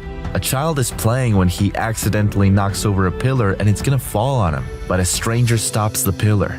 Another child drops his ice cream, but the ice cream vendor gives him another one for free. We see a child with a birthday hat on running. He trips and sprains his leg and starts crying. His parents see that, and after a few hours, an entire town of hundreds of people are all outside the child's house singing him happy birthday together to cheer him up. And finally, someone turns on the TV, and there's a weatherman on the news who says the probability of it raining is 5%. We see another glimpse of society as it is now a utopia with cool buildings and stuff, and now it's fully rebuilt. No wars, no famines, and no greedy corporations. We now see Gale as a 100-year-old man lying on his deathbed, which is now the average life expectancy due to this new society's better behavior. He is accompanied by his 50 children he raised who all love him very much. He calls one of them, and with his last breath he whispers to him the whole story of what happened in the previous society and how he had to end it all. His adopted son is shocked, but understands it had to be done in order to fix the world. Gale allows his son to tell his secret to the whole world about how society used to be like to ensure humanity never goes back to its old ways. Gale slowly closes his eyes as he takes one last look at his better world. His eyes are now fully closed and Gale is now dead. As the movie ends, there's text displayed on the screen. It's the famous quote, "If you want to make the world a better place, start with children." This quote is very true and is the moral of the story. The reason why Gale was able to make the world a utopia is because he raised children well. A lot of people today in the world have a bunch of ideas on how to fix society, but none of them will work because everyone's already made up their minds about everything. What will fix society is not blocking the streets to protest our government, it's not rioting and looting, it's not marching with signs, it's not storming the Capitol, it's not setting stuff on fire, it's not starving in a hunger strike, it's raising better children. The government is made up of 70-year-old men who will never change their minds about anything. So you can't change the present-day government, but you can change the future government. Because kids are the future, and how you raise them determines the future. You can't change Joe Biden's or Donald Trump's mind, but you can change our sons and our daughters' minds, because they're gonna be the next politicians. This is the poetic lesson I want to teach to the world with this movie. And I feel all movies should be something like this, and not soulless garbage made only for the purpose of making money, like the actual Megamind 2 was. So that is my purpose, that is why I exist, and that is why I made this YouTube channel, to bring back real storytelling to movies that have been severely ruined by the greedy movie industry. But I can't. I can't do anything because I don't have the millions of dollars they have and waste. I can't even afford to make these videos for much longer. I'm spending hundreds of dollars on each video and making only $10 back if I'm lucky. That's why I need your support. So please contribute to my Patreon, and not only will you get access to secret videos I'll never upload publicly on my YouTube channel, like the fixed backstories of the 3 other villains in the Doom Syndicate, which are just as good if not better than this one, along with a third alternate ending to Gale's story, but you'll also get your name in my next video so you can tell everyone you helped change movie history. So if you don't want this to be my final rewrite, click the link in the description or pinned comment and give me a fighting chance against these lazy, greedy writers who have all the money they want. Oh yeah, just remember this was supposed to be a Megamind rewrite. Not gonna lie, I totally forgot about that while writing this script. alternate ending too. So rewind back to when Gale sent the nuclear bombs into space. He closes his eyes and is about to end the world, but this time, a mysterious figure taps him from behind. Gale turns around and it's Megamind. Megamind tells him to stop as he has a better plan. Megamind then explains to the weatherman how he faced the same problem as him when he basically just spawned in a prison and never fit in with the other kids, even though all he wanted was to help them. Megamind also hates society, so Megamind has come up with a plan to fix the world just like the weatherman. It's the Phase 2 that was mentioned in the movie, which if you don't know, Phase 2 is basically Megamind's plan that he will put rockets underneath the city and blast it off to outer space and land on the moon so that he can be the ruler of that city and rebuild society from there. Megamind explains the plan to the weatherman and Gale says, "Wow, that's a much better idea because then I wouldn't have to kill anyone." Imagine if I actually ended the world, lol. That would have been quite foolish. But how can we just send a city into outer space without it breaking apart or everyone running out of oxygen? Don't worry about that, it's just superhero logic. This would surely get fans hyped for Megamind 2 now that they can actually relate to the villain. And that's how the Doom Syndicate was formed. It's made up of villains who hate everything about society and all have the same goal of sending a city to the moon and restarting it. Who were Megamind's parents? What was the last word they were gonna say before sending Megamind off? Was the black hole that killed him an accident? Or did someone do it on purpose? Who were Metro Man's parents? How did life on both of their planets look like? It would be amazing to dive deeper into the lore of Megamind, but we got this Cocomelon ass instead. But don't worry, I'm gonna rewrite the plot of this sequel to make it just as good, if not better, than the first one. It would be a great idea to make this something like Kung Fu Panda 2. Yeah, Po beat Tai Lung and became the Dragon Warrior, but the next step for him is he has to figure out who he is, what's his backstory, and who his parents are, and what happened to them. Let's see how we can apply the same thing. The movie starts off by showing Megamind the same spy he was in the middle of the movie. He has everything he wants, and life is too easy. I mean, who even is strong enough to challenge Megamind? Now, he could do the opposite of what he did in the first movie and create a villain for him to defeat this time, but obviously that's not gonna work out. Instead, he has a better idea than repeating the same nonsense. He wants to figure out his backstory, just like Poe. I mean, so would I if I was the only blue person with a giant head in the world. And speaking of, wanna know who else feels the same? Metro Man! Yeah, turns out his life is pretty boring too. Who would have thought living alone and playing music could not entertain you for probably the millions of years he's gonna be alive? And just like Megamind, he also wants to figure out what happened. So both of them team up and embark on a quest to outer space. Now I'm going to skip ahead a bit and explain the lore. Megamind's planet has the most intelligent people in the galaxy, but were physically weak. Metro Man's planet has the strongest people in the galaxy, but they're mentally weak or dumb. Now, they both lived relatively peacefully, but there is one rule, only one, that can never be broken under any circumstances. People from different planets cannot mate ever. But the governments would always keep the reason for that a secret. Now, you may be wondering why, and so were these two. They had a relationship like Romeo and Juliet. Or at least I think. I mean, I haven't read the book, but it sounds like an appropriate time to say that. But anyway, they fell in love and had a son. And we all know that children get 50% of their parents' genetics. But call this kid lucky because he got the intelligent half from his mother and the strong half from his father, making him a godlike being. That's wonderful, right? No, my friends. When has someone getting godlike powers ever gone well? Have we forgotten the first movie? So this child becomes something like Homelander, because as we have seen before in not just Megamind, not just movies, but in real life too, power corrupts people. Best case, they will stay equal, but it never makes anyone better morally ever. This is the same theme explored in the first movie with Titan, so this will stick to and expand upon the message they were trying to convey.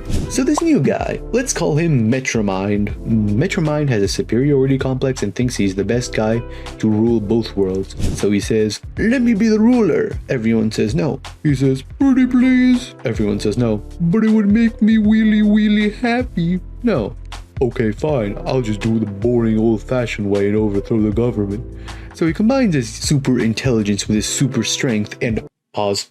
Quick science lesson. Black holes are created when a large body of mass shrinks into a small condensed area, causing the density to go off the charts. To put it simply, when big thing becomes small thing, but still keeps its bigness, but in a smaller space, then scary hole appears. Megamind understands this because he has a big brain. Also because he has bigger muscles. He takes a rock, crushes it so hard it gets crammed into such a tiny space, creating a relatively small black hole, and uses it as a weapon against the government. The government says, "Okay, we surrender. You can be the ruler now." "Yes." "Oh, okay, great. You can stop the black holes now."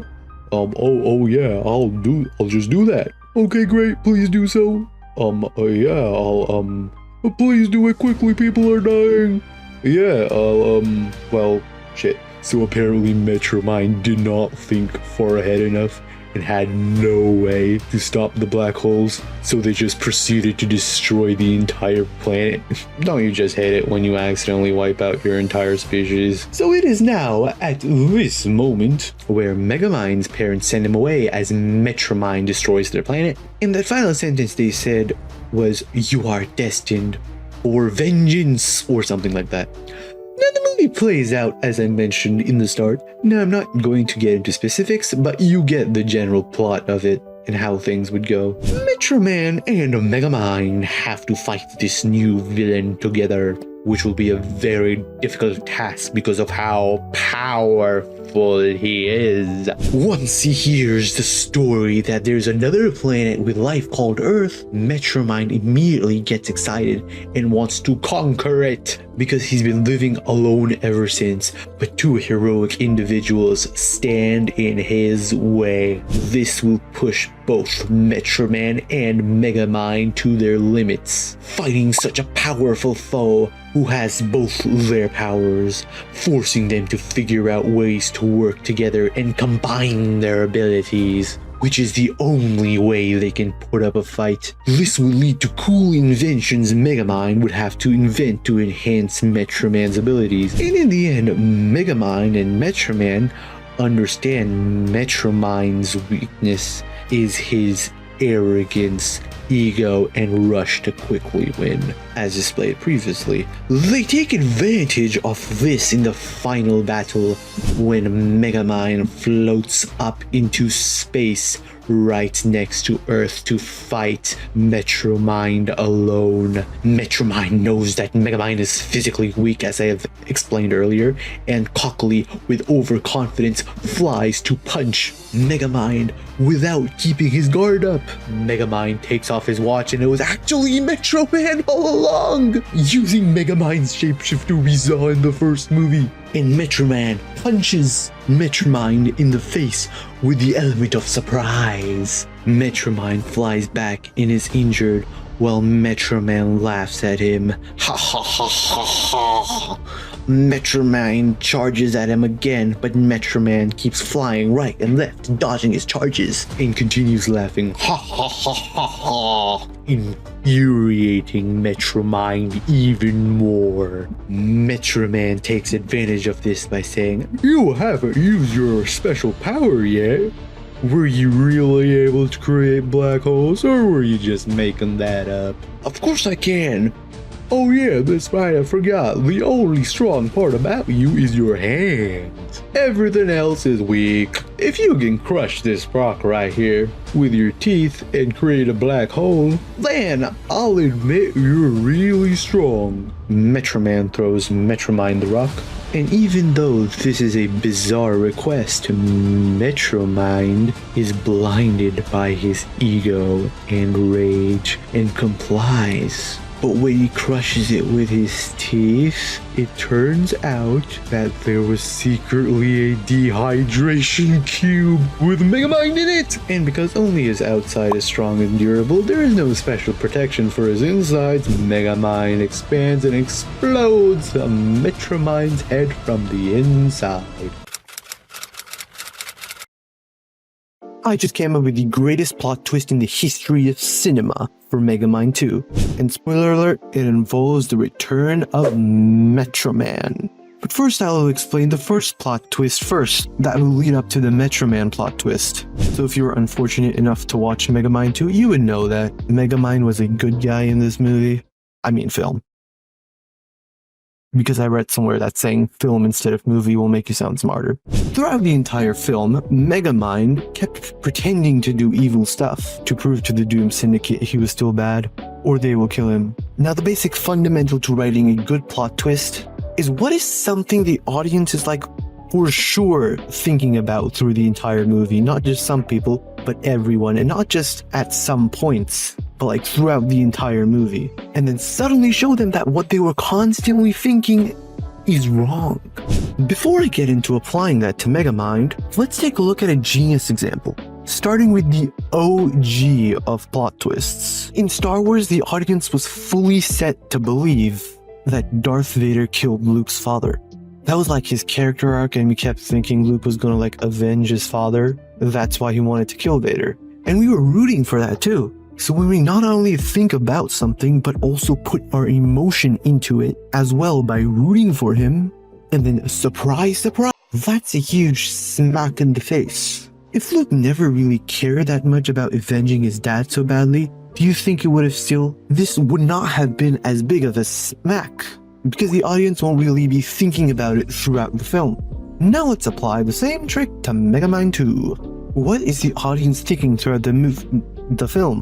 While watching Megamind play the most cringy act pretending to be bad, they're thinking, oh my god, he's not really a bad guy.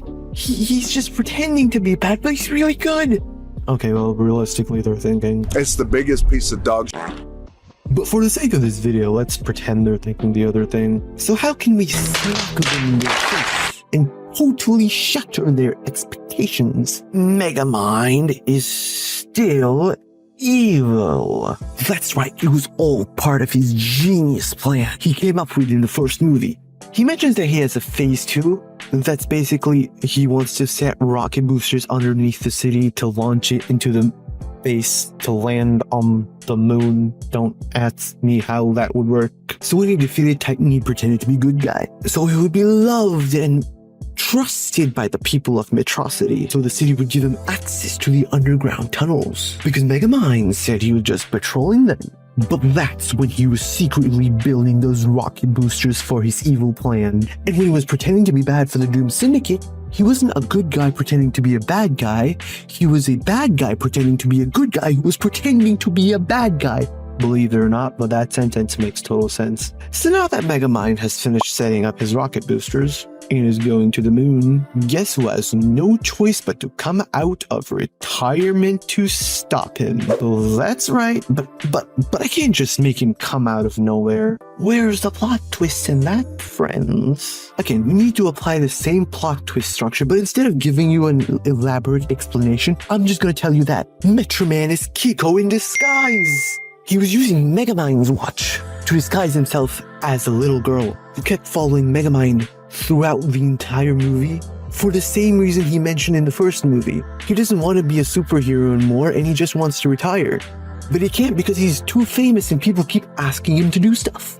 So he stole Megamind's watch, kept in his lair using his super speed, and wore it to turn into a little girl, to live a completely different life than the one he was born of. But when Megamind claimed to be a good guy, he had suspicions, because he knows him better than everyone else because they've been together since birth. So he pretended to be a news anchor while being Kiko, so he could keep an eye on Megamind. So when he discovered that Megamind was launching Metrocity to the moon, he now has no other choice but to come out of retirement and fight him. So when the city starts flying off to the moon, we see an epic battle between Metroman and the Doom Syndicate, who are on Megamind's team. But because Metro Man is so powerful, he 1v4s the entire syndicate. Now for the last and final enemy, Megamind. Megamind is obviously terrified because he didn't expect Metro Man to come and try to stop him. He thought he was retired. He asks Metro Man, "Why are you not retired?" And Metro Man says something cheesy like, "Justice never retires."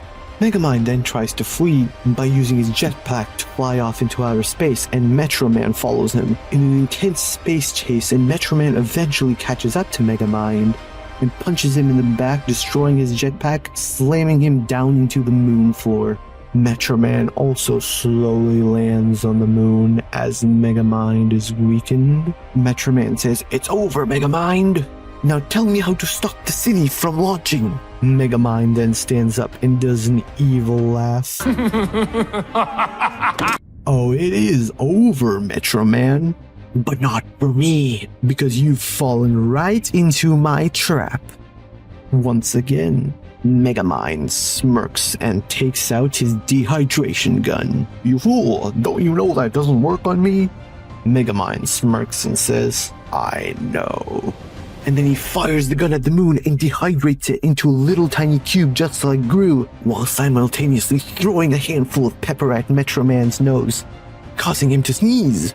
Because remember, Metro Man is a superhero, but he still has the biology of a human. And because when you sneeze, it's almost impossible to open your eyes, as well as it being almost impossible to close your mouth, Metro Man has his eyes closed and mouth open for a few seconds. And that's when Megamind throws the dehydrated moon cube into Metro Man's mouth. And because his mouth is filled with saliva, that's wet. And when the dehydration cube touches water, it expands again. But if the dehydration cube has a moon, it causes the moon to expand inside of Metro Man, making him explode!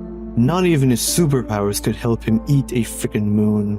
So now Megamind has successfully killed Metro Man after so long and accomplishes his phase 2 of sending humanity to the moon.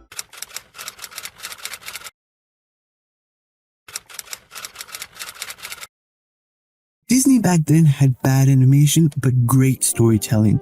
Disney nowadays has great animation, but bad storytelling. But what if they had great animation and great storytelling? Well, that's the Oscar-winning recipe I am here to cook, my friends. And it could possibly change your life. You'll see why later in the video. Starting off with the first scene. What exactly is going on? This is just wasted dialogue. Ideally, the first scene is supposed to show the personality of the main characters so we can relate to or root for them throughout the story. What is Asha's personality? I have understood nothing from the first scene other than the goat is annoying and everyone simps for the king. Take a look at Kung Fu Panda. The first scene shows us that Po is a huge fan of Kung Fu, but can't do it himself because of his unfortunate circumstances. That is a perfect connectable personality. Let's apply that to Wish. The queen mentions that Asha is generous and kind, but I see none of that. So here's some rewritten scenes. After the explanation for wishes, the movie starts by showing a busy street where a bunch of people are walking. And there's a little ant walking too. But a busy man hurriedly walking unknowingly puts his foot over the ant and is going to step on it. But then Asha bends down and stops his foot and moves it to the side while saying, "Sorry," and picking the ant up and walking away with it, showcasing the kindness in her heart, even for the lowest creatures considered by society. We could also show another scene in the start where she's doing something really fun with her friends and they're all hyped up, really excited in whatever they're doing, but then her grandfather tells her to come back inside because he needs her to cook breakfast for him because he's old. And instead of whining or complaining, Asha gladly tells her friend she has to go and goes to help her grandfather, elaborating her kindness and sympathy for the elderly over her own personal needs, as well as setting a good example for the young audience. But why even is Asha so kind in the first place? So you know how they completely left her father, who was a star philosopher, out of the story? I feel like that was an important element they just forgot about for whatever reason. So to do justice to that, we'll say her father was like the one who mentored her and taught her the value of kindness, and because her father died, she really wants to apply his teachings and make him proud from the grave, as she feels that's the only way she can really connect with him.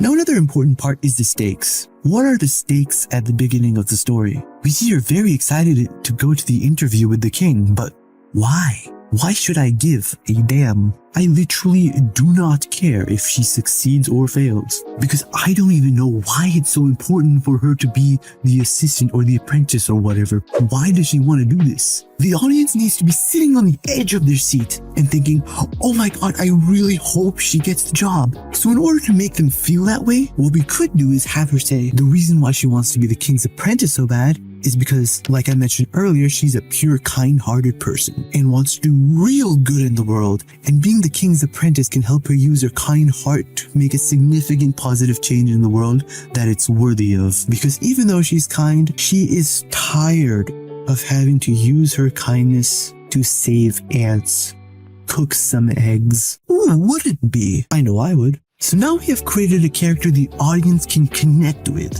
and root for, more importantly. So now the interview scene, where she says the most awkward and cringy things ever, will be much better because the audience will be on the edge of their seats being like, no, don't embarrass yourself, come on, you can do it. And will also increase the impact to her and the audience when she finds out, spoiler alert, the king is not who he says he is. Which, to be honest, I don't know how anyone who thinks a guy who will make you forget your dreams is a good guy, but you know what? Fine. And you could just tell people to make more specific wishes that don't have a potential to cause harm. Hey, what's your wish? I want to be a musician.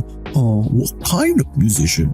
What do you want to happen with your music? Not something bad, I hope. Oh, I just want to be a country singer who sings about cows and God and shit. Oh, well, that doesn't sound dangerous. Here's your wish. Problem solved. A better setup would be if the king would just take the wish, and when he sees a wish could not be fulfilled because it's harmful or could potentially be harmful, he just does nothing with it and tells everyone that he will eventually make their wish come true.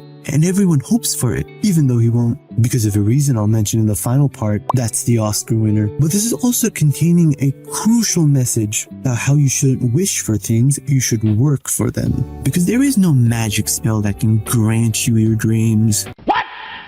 Trust me, I speak from experience.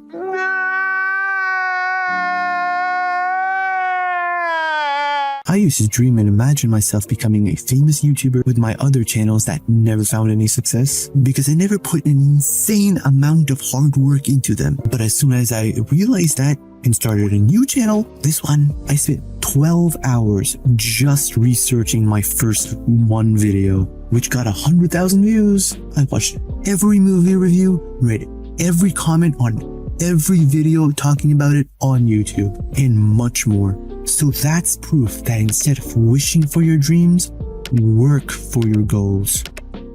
And I wish I learned that a lot sooner in a movie than learning it the hard way. But anyway, besides from that, they should have at least developed the king a bit more. Like, for example, after Asha decided she was going to steal the wishes, in that magic-y thing, the queen started talking to the king, and the king should have said something like, I know I hurt people by telling them I'll grant their wish, even though I don't. Some people might say I'm a douchebag for that, but I really care about my people.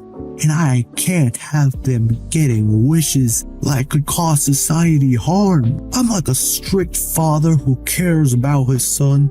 I'm not gonna let that little boy go climbing trees, even though he really wants to, because it could be dangerous for him if he falls. So just like that strict father, I must show tough love to my people in order to keep them safe.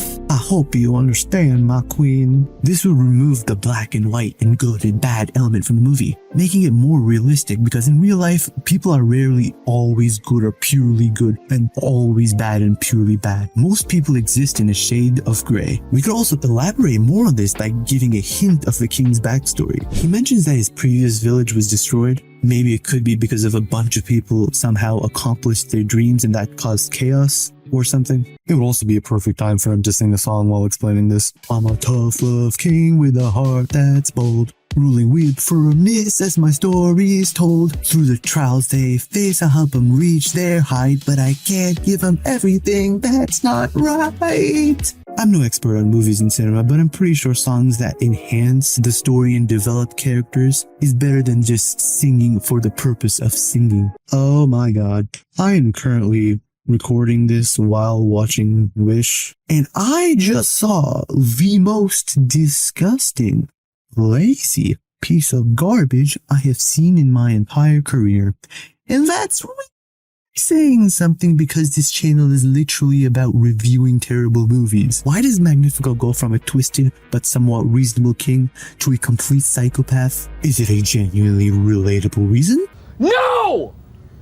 No! It's because of the forbidden book that did some scary magic and made him evil. That's literally the laziest thing I could possibly think of. It's like the writers really don't want to make this movie and just want to get it over with. I don't want to work.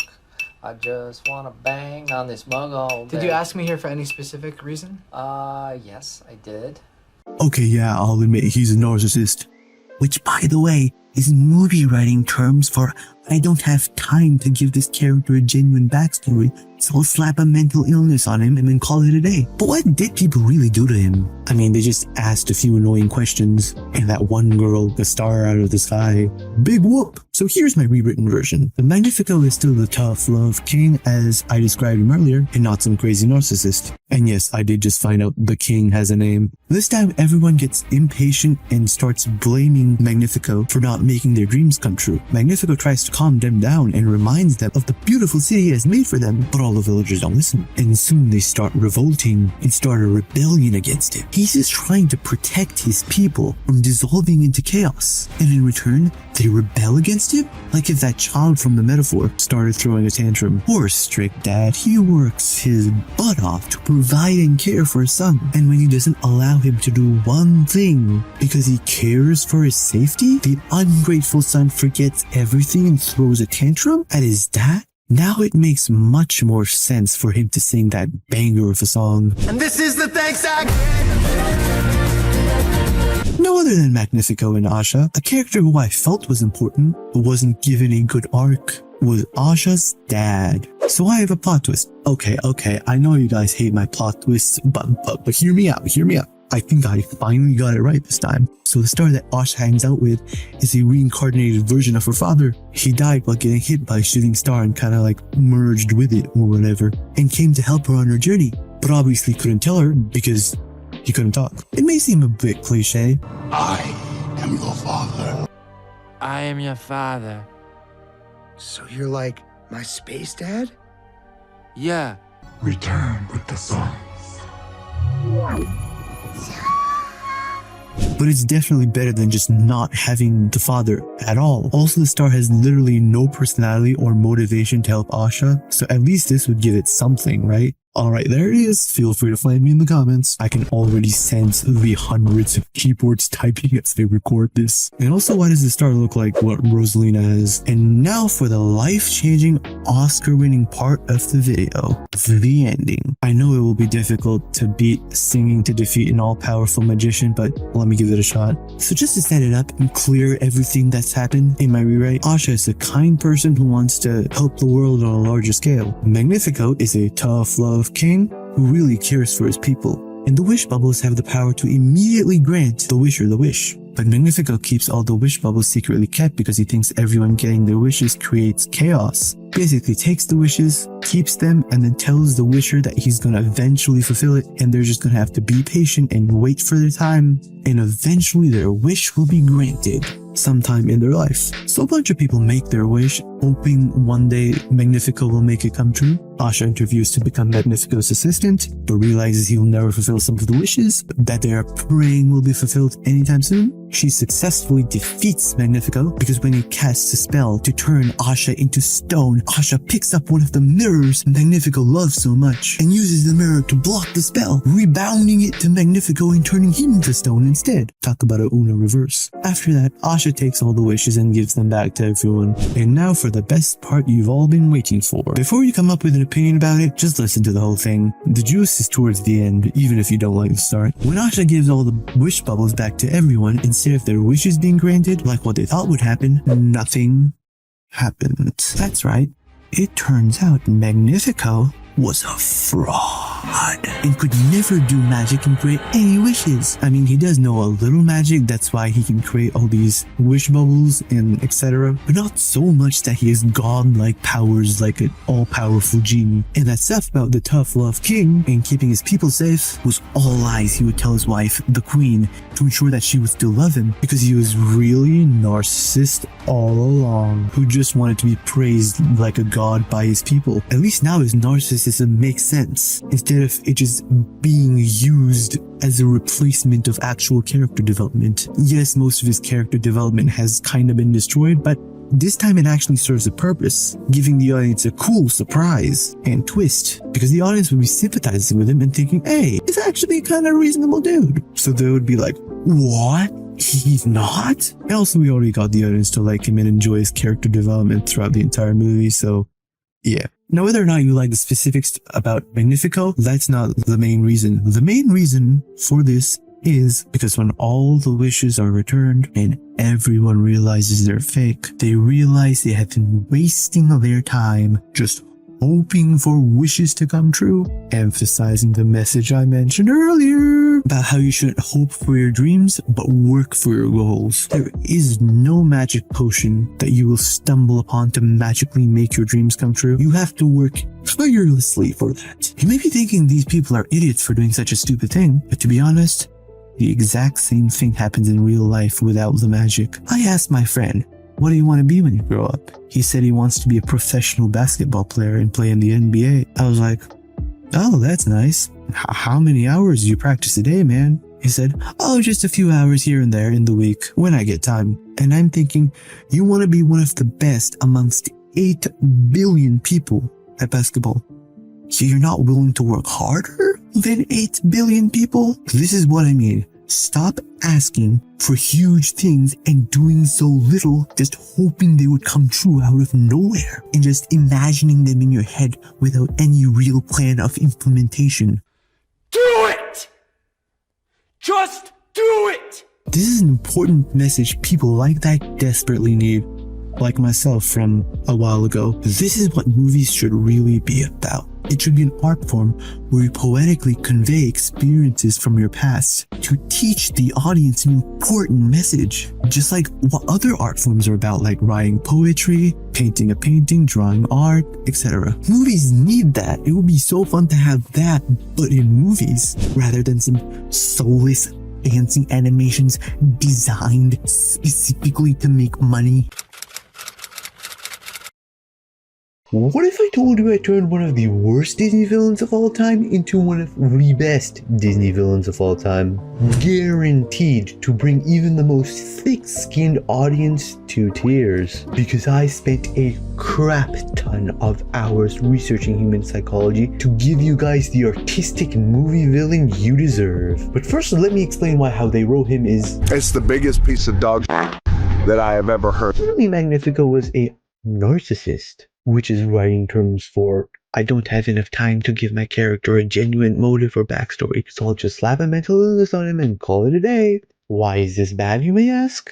Well, it's because it removes the realistic element from the story. Because in real life, people don't come out of the womb doing an evil laugh with plans to take over the world. There's always a reason to why people are the way they are. And putting that in a movie makes the villain connectable to the audience, enhancing the effect of the story. For example, Tai Lung wasn't a guy who just wanted to take over the Valley of Peace for fun, like most terrible villains are nowadays. Tai Lung was rejected for no reason after training his entire life to be the Dragon Warrior. That's perfectly connectable, and I can feel that. Being connectable and being evil for a reason is something every good villain has. Don't believe me? Okay, name one popular villain that people love who doesn't have a genuine reason for being evil. Yeah, just what I thought. Now let me name popular villains that do have a genuine reason for being evil. The Joker, Thanos, Jigsaw, Elon Musk, Darth Vader. You get the idea. Now that I've proven why genuine motives work, let's give Magnifico a genuine motive. So he's just a young boy living in a village with nothing special about him, and his name is Magnus. Now Magnus has a pretty normal life, but there's a crucial problem. Magnus's father is extremely strict. You'll see why that's important later in the video. Don't get me wrong, Magnus's father does love him like a lot, in fact, but instead of blatantly expressing it like normal parents, he takes a more tough love approach. He doesn't let Magnus go out and play with the other kids ever, because the father is the king of the village, and he fears that one of the people who don't like him are gonna hurt Magnus. So Magnus has to stay inside the castle the whole day, and only once a week is he allowed to go on a walk in an isolated area accompanied by guards. Something similar to what Elsa had to deal with. What a terrible life for any child to live. Kids need social interaction to properly develop, so there's obviously going to be something off with Magnus. And the thing off about him is that he has this weird obsession with supernatural, because he doesn't have friends to bully him into knowing that stuff isn't real. He tries to invent magic and figure out a way to become a sorcerer. What is this, a Disney movie? It's quite unhealthy to obsess over something impossible. But anyway, can you really blame the king? Having Magnus go crazy is better than having Magnus die, right? Even though it does seem a bit too much. And this is also unfortunately true in real life. I'm not going to go into specifics, but you can imagine how politicians' children feel. It's like, instead of pick your team, it's more of a spawn on the far end of one side and automatically become like a big target for the opposing side without even choosing to do so. But anyway, back to Magnus, or his father for now. Now the king is a pretty good king. Maybe a little too good. Unlike how he treats Magnus, he is a surprisingly generous king. He gives gold to the poor when they beg him for it. He doesn't arrest or harm people even though they say bad things about him. Take notes, China. He makes wise decisions to make sure everyone in the kingdom is well fed, happy, and healthy. His villagers would love him, right? Wrong. They did at first, but not for long, because they got spoiled and took him for granted. And even though not punishing people who speak against you is a nice thing to do, it can lead to discord in the kingdom. No, not that discord. Discord as in a disagreement or quarrel within a group of people. And giving money and resources to the poor gives them the opportunity to use it against you. And making sure people have everything they want spoils them. Everything good the king did eventually hurt him in the long run. So the villagers start a rebellion and try to overthrow the king, because they realize that a monarchy isn't really like an effective system. Yeah, the king is pretty good, but what if his son isn't? Or what if his grandson isn't? This is a big flaw in monarchy, and the reason it was abolished in real life. So I've made the villagers rebelling make sense and show them as reasonable people, as well as show the king is also a reasonable man, making neither side the obvious bad guys. That's the goal Hollywood writers fail to get, because if they were in my position, they would have either made the villagers evil for wanting to overthrow a good king, or the king some sort of selfish ruler and make him blatantly evil. But true beauty happens in a story where neither side is right, making things more complex, realistic, and enjoyable for the audience. And you can see all the popular movies have this in them. But anyway, back to the rebellion. So all the villagers throw a rebellion, and because the king is so nice, he never expected this and didn't hire that many guards to protect him. Poor king. So the villagers easily break into the castle and are implied to have killed the king, as the screen shows Magnus's face in horror, looking at where his father used to stand before the villagers grabbed him. The rebellion was successful. And now the villagers were going to imprison Magnus to make sure he isn't a threat to their newfound democratic society. But Magnus really invented magic and really became a successful sorcerer. So he fights off all the rebels to stop himself from getting imprisoned. Well, there's too many of them. He gets swamped. So Magnus has no choice but to flee the kingdom he grew up in, but with newfound powers. So that's a plus. After he runs away, usually you would think he would feel bad that all this happened, but no, he doesn't, because he's finally free after being trapped in a castle his whole life. Now he wants to be the king instead of sitting back and watching his father do everything. Magnus uses magic powers to create a new kingdom, like he's in creative mode. And eventually, he does. And more people slowly start to move in as they see a shiny new kingdom just popped up. When they wonder how that happened, Magnus explains that he made it and he's a magician. He also does a cool magic trick to impress all the new villagers, and they are very impressed and keep showering him with praise and compliments and treat him like a god. I mean, if someone could do magic, I would treat him like a god too. We all would. But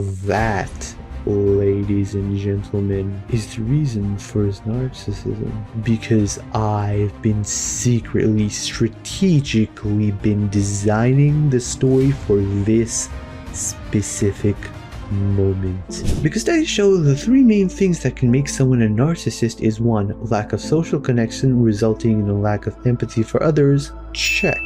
Number 2, feelings of trauma from the past like abusive parents or terrible living conditions. Check. Number 3, finally, an excessive amount of praise and compliments from others.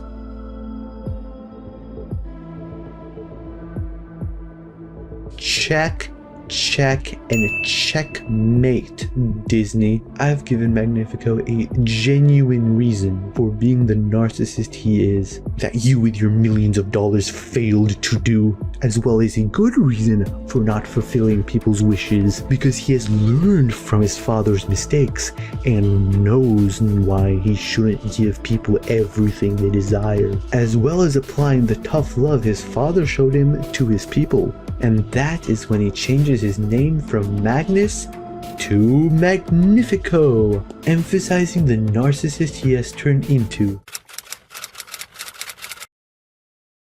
Inside Out 1 had a great message for kids about expressing sadness.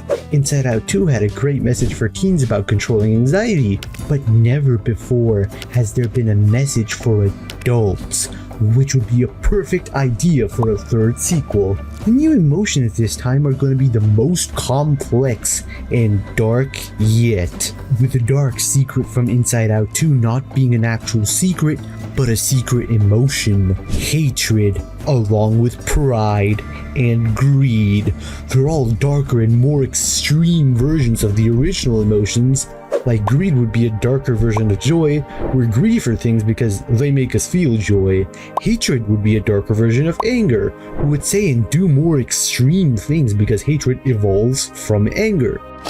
I know you're thinking, how on earth can I follow the moral and show that even hatred, pride, and greed are valid emotions and should be expressed? But believe it or not, I did exactly that. So stick around to see how. It would be super interesting to add in these complex emotions because it really shows the complexity of the human mind. And we need complexity if we're having a moral for adults. For example, both greed and joy want the exact same thing, to make Riley happy, and seeing them fight about their approaches to doing so would be very intriguing. And a lot of people think anger and hate are the same thing, but they're extremely different, which will be shown through their actions. When someone does something you don't like, you don't hate them, you're just angry at them. But if they do it every day of your life like a mean coworker or a boss, then you hate them. And that hatred leads to more extreme and darker things only anger will not get you, which is the cause of all dark things humanity has done. Plus, hatred is basically a combination of anger, who's red, and disgust, who's green. And it just so happens that the dark secret character is brown, which is what you get when you mix green and red. Coincidence? I think not. Speaking of terrible coworkers and bosses, that's exactly what Riley will have to deal with when she enters the world of adulthood. On her first day at the law firm, which we did see in Inside Out 2 that she wanted to be a lawyer, that's the reason the new emotions arrived in the first place. Hatred because she hates her new coworkers and bosses, pride because she thinks she's better than them, and greed because, well, everyone makes her job terrible. The more you hate your job, the more you see it as like a means of making money rather than something you enjoy or have passion for, and you want money more because you don't want to go to your job. And just like what happened in Inside Out 2, the new emotions tell the old ones Riley's growing up and needs them in order to survive. We need a scene to show that, just like when Riley got punished by the coach for goofing off. The adult version of that is when Riley's negotiating her salary, she gets an incredibly low offer from her boss, who we can also show has a greed emotion in his brain doing the talking. Riley's greed and pride try to step up to say that's BS, but Joy stops them because she doesn't want to seem rude or needy. Anxiety also steps in and helps Joy stop them because she's too anxious and shy to speak up to her boss. They eventually win and Riley has to deal with a low salary. The new emotions are not happy about this. If that wasn't enough, after work her boss asks her to stay overtime, but never mentions any extra pay. Once again, Joy and Anxiety refuse to do anything, but this time greed, pride, and hate have had enough and kick them out just like Inside Out 2.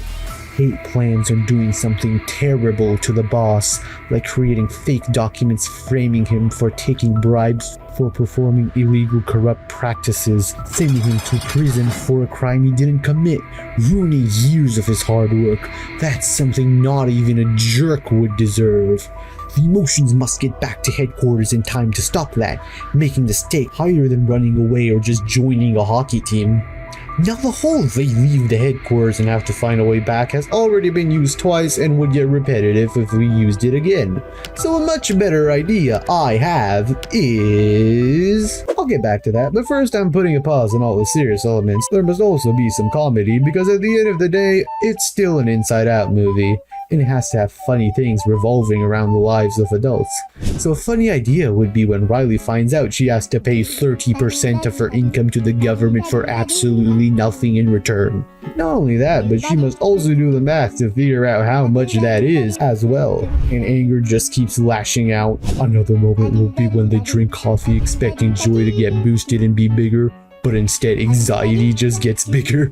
Or inside the boss's brain, one emotion says something like, wait a minute, if we want our employees to work more, shouldn't we pay them more?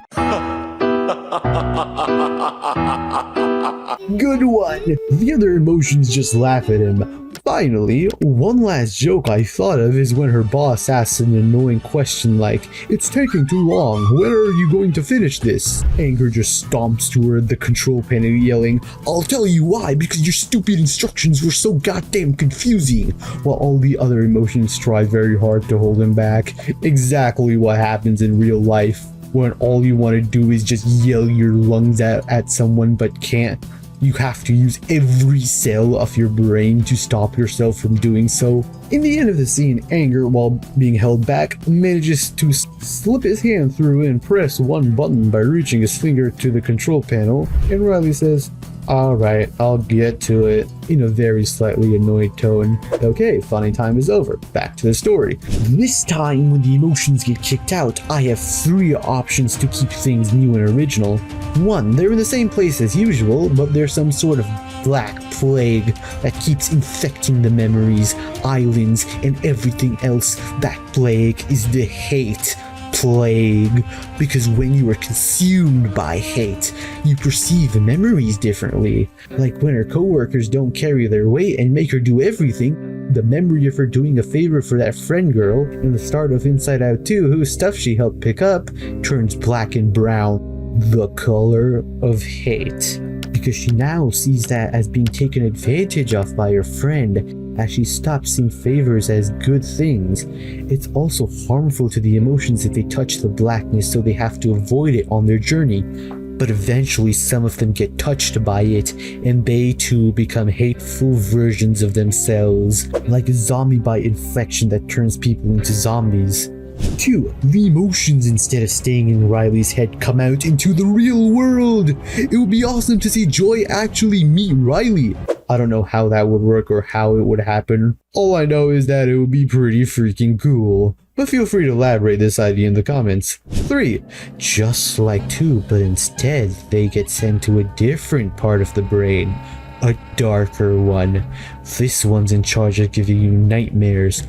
holding your biggest fears and your darkest intentions, creating new and different obstacles for them to face. Those are the three options. Comment which one you prefer. And the last artistic part in all of those is that joy slowly starts to become smaller and smaller throughout the movie, symbolizing how joy-draining adulthood can be, just like the quote, "Maybe you just feel less joy when you grow up." What is the solution to all this, you say?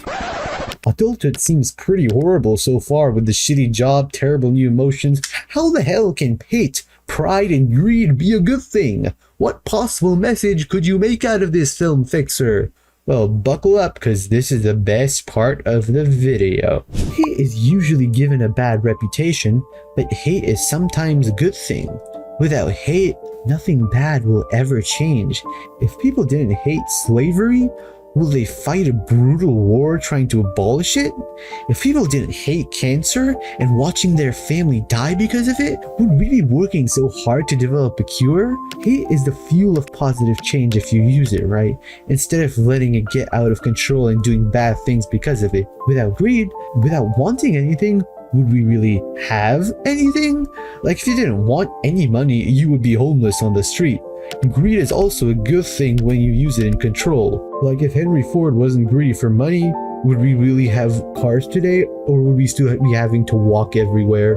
Pride. Well, just like in the negotiation scene, you need to value yourself if you want others to value you and treat you fairly, again, in moderation. So how does Riley and everyone come to this realization?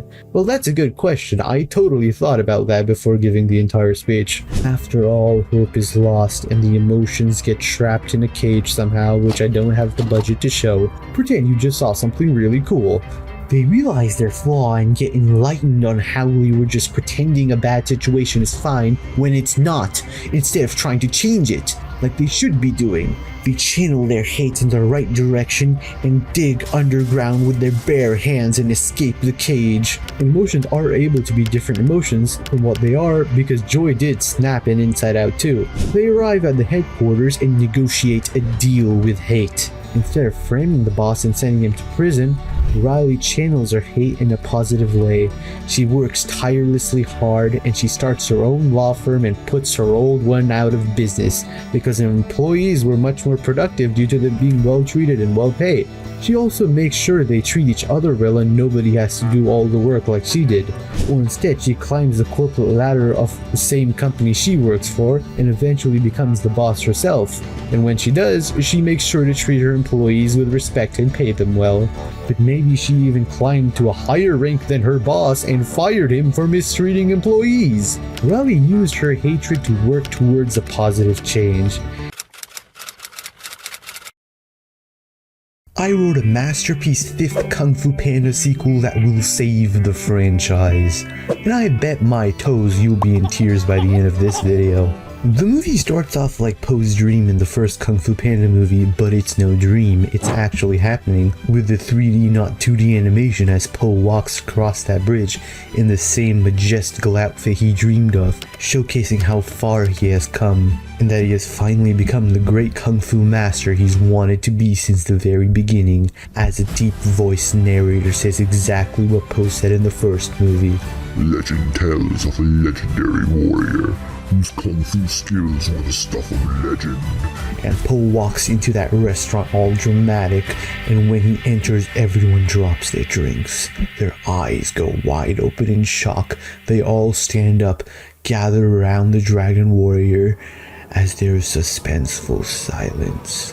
Finally, a bunny says, "Oh, mighty spiritual leader, what has brought you here?" Everyone eagerly awaits Poe's response. After even more suspenseful silence, Poe closes his eyes, inhales. Everyone looks at him in awe, and he says, "My tummy," while his stomach is rumbling. He's still the goofball he always has been regardless of his success, just like the fake out in Kung Fu Panda 3. So after that comedic opening, let's get to the actual plot of this movie. Holy shit. It is impossible to write a Kung Fu Panda 5, because one, Poe's character arc is complete and giving him any further development will make it feel overextended. 2, Zhen will have to be the Dragon Warrior, which absolutely nobody will want to see. I can literally sense the 12-year-olds clicking off this video. And 3, Po is the spiritual leader, meaning he can't go on quests to defeat villains himself. After all my months of fixing movies, I've never encountered something this difficult. Finally, a worthy opponent. Our battle will be legendary. And spoiler alert, I was able to solve all 3 of them, so make sure you listen to the whole thing before hate commenting or leaving, because there's a lot of crazy, cool, wild stuff in here, and one thing might not stick with you, and another thing could be the best thing you've ever heard. Po in his spiritual journey does as told and bestows upon the people he encounters the wisdom he has acquired across the previous movies, about how there is no secret ingredient and you should be the best you can be. But right after he exits the restaurant with a full stomach, a little bunny approaches him, terrified, with a little bruise on her head. Master Po, he's destroyed a village. Who has? I don't know his name. What does he look like? He's a snow leopard.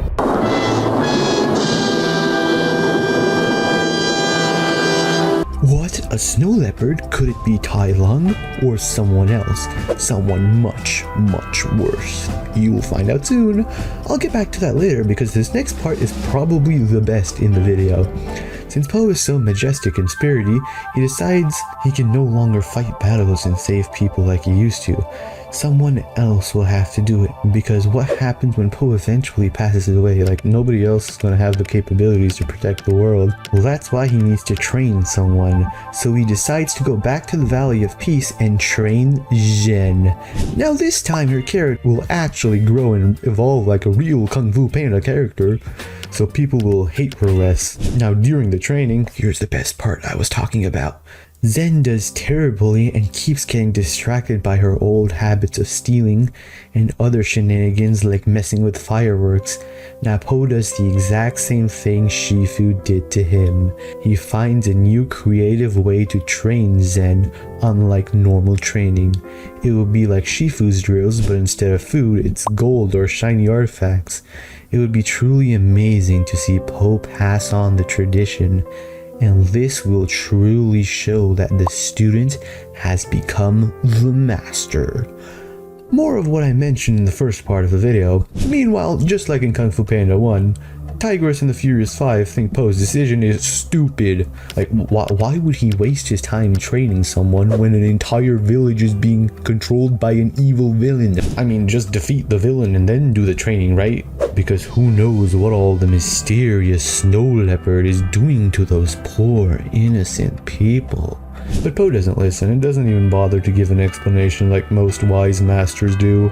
That's why Tigress and the 5 once again decide to venture off to that village and fight the snow leopard without the dragon warrior. Have they learned nothing? When they arrive, the snow leopard is revealed to be... Pause. Now before I reveal it, I'm going to keep you in suspense for a little bit more while I explain why this plot twist would be a brilliant idea. The main reason why Kung Fu Panda 4 failed is because of villain creation inaneness, which is a fancy word I made up. That means basically, if a story keeps generating new villains out of nowhere without being somewhat foreshadowed to have existed in previous parts or have some strong connection to them, the story becomes repetitive and boring because there's no point of defeating a villain anymore, because there's just going to be another one when the writers want to make money. Well, this was what Kung Fu Panda 4 failed to do with the Chameleon. In the first sequel, Kung Fu Panda 2, we never knew who Po's parents really were, and the villain related to exactly that perfectly fits in the story. It makes it seem like a puzzle piece connecting to the puzzle rather than being placed on top of an already completed puzzle. Same thing with 3. We never knew Master Oogway's backstory or what happened to the pandas, so a villain that fills in that gap is perfect. And now for the moment you've all been waiting for, the main event of the video. The snow leopard is... Tai Lung's father. Damn! It was revealed that Tai Lung was abandoned by his father, but they never mentioned why. or who his father was after that, it would be a perfect time to bring him in. It's backstory time. They said Master Oogway was a warlord and conqueror, but gave us very little detail about what he had conquered or warlorded, adding to what I mentioned earlier, when there is a conqueror, there is always a conquered. Once upon a time, there were two alliances, the Turtle Alliance and the Leopard Alliance. The Leopard Alliance had the gift of terrible weather. In 1 month, there was constant storms and earthquakes that caused an insane famine, because all the farms and crops were destroyed. So everyone in the Leopard Alliance was very hangry. The Turtle Alliance had enough food but refused to share it, because what if they get earthquakes and they starve? They need their surplus. So the Leopard Alliance attacked the Turtles and stole some of their farms. The Turtle Alliance got super pissed and waged an all-out war on the Leopards. And because the Leopards were damaged by their weather, they lost the fight and his people were captured and poorly treated, so he seeks revenge for that. And why did he wait so long and abandon his child? Well, he wanted to wait until Master Oogway went to the Spirit Land because he knows he can't beat him.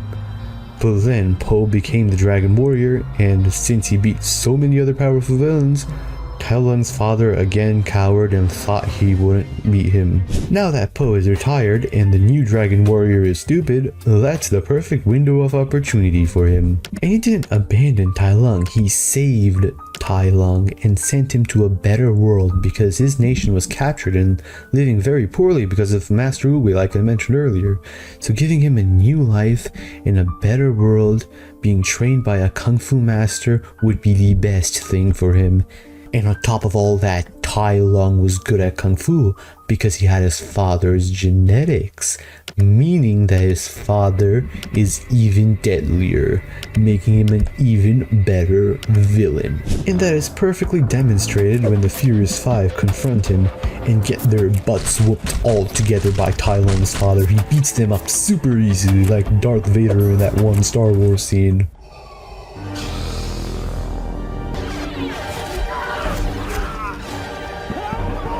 Meanwhile, we still have these idiots training.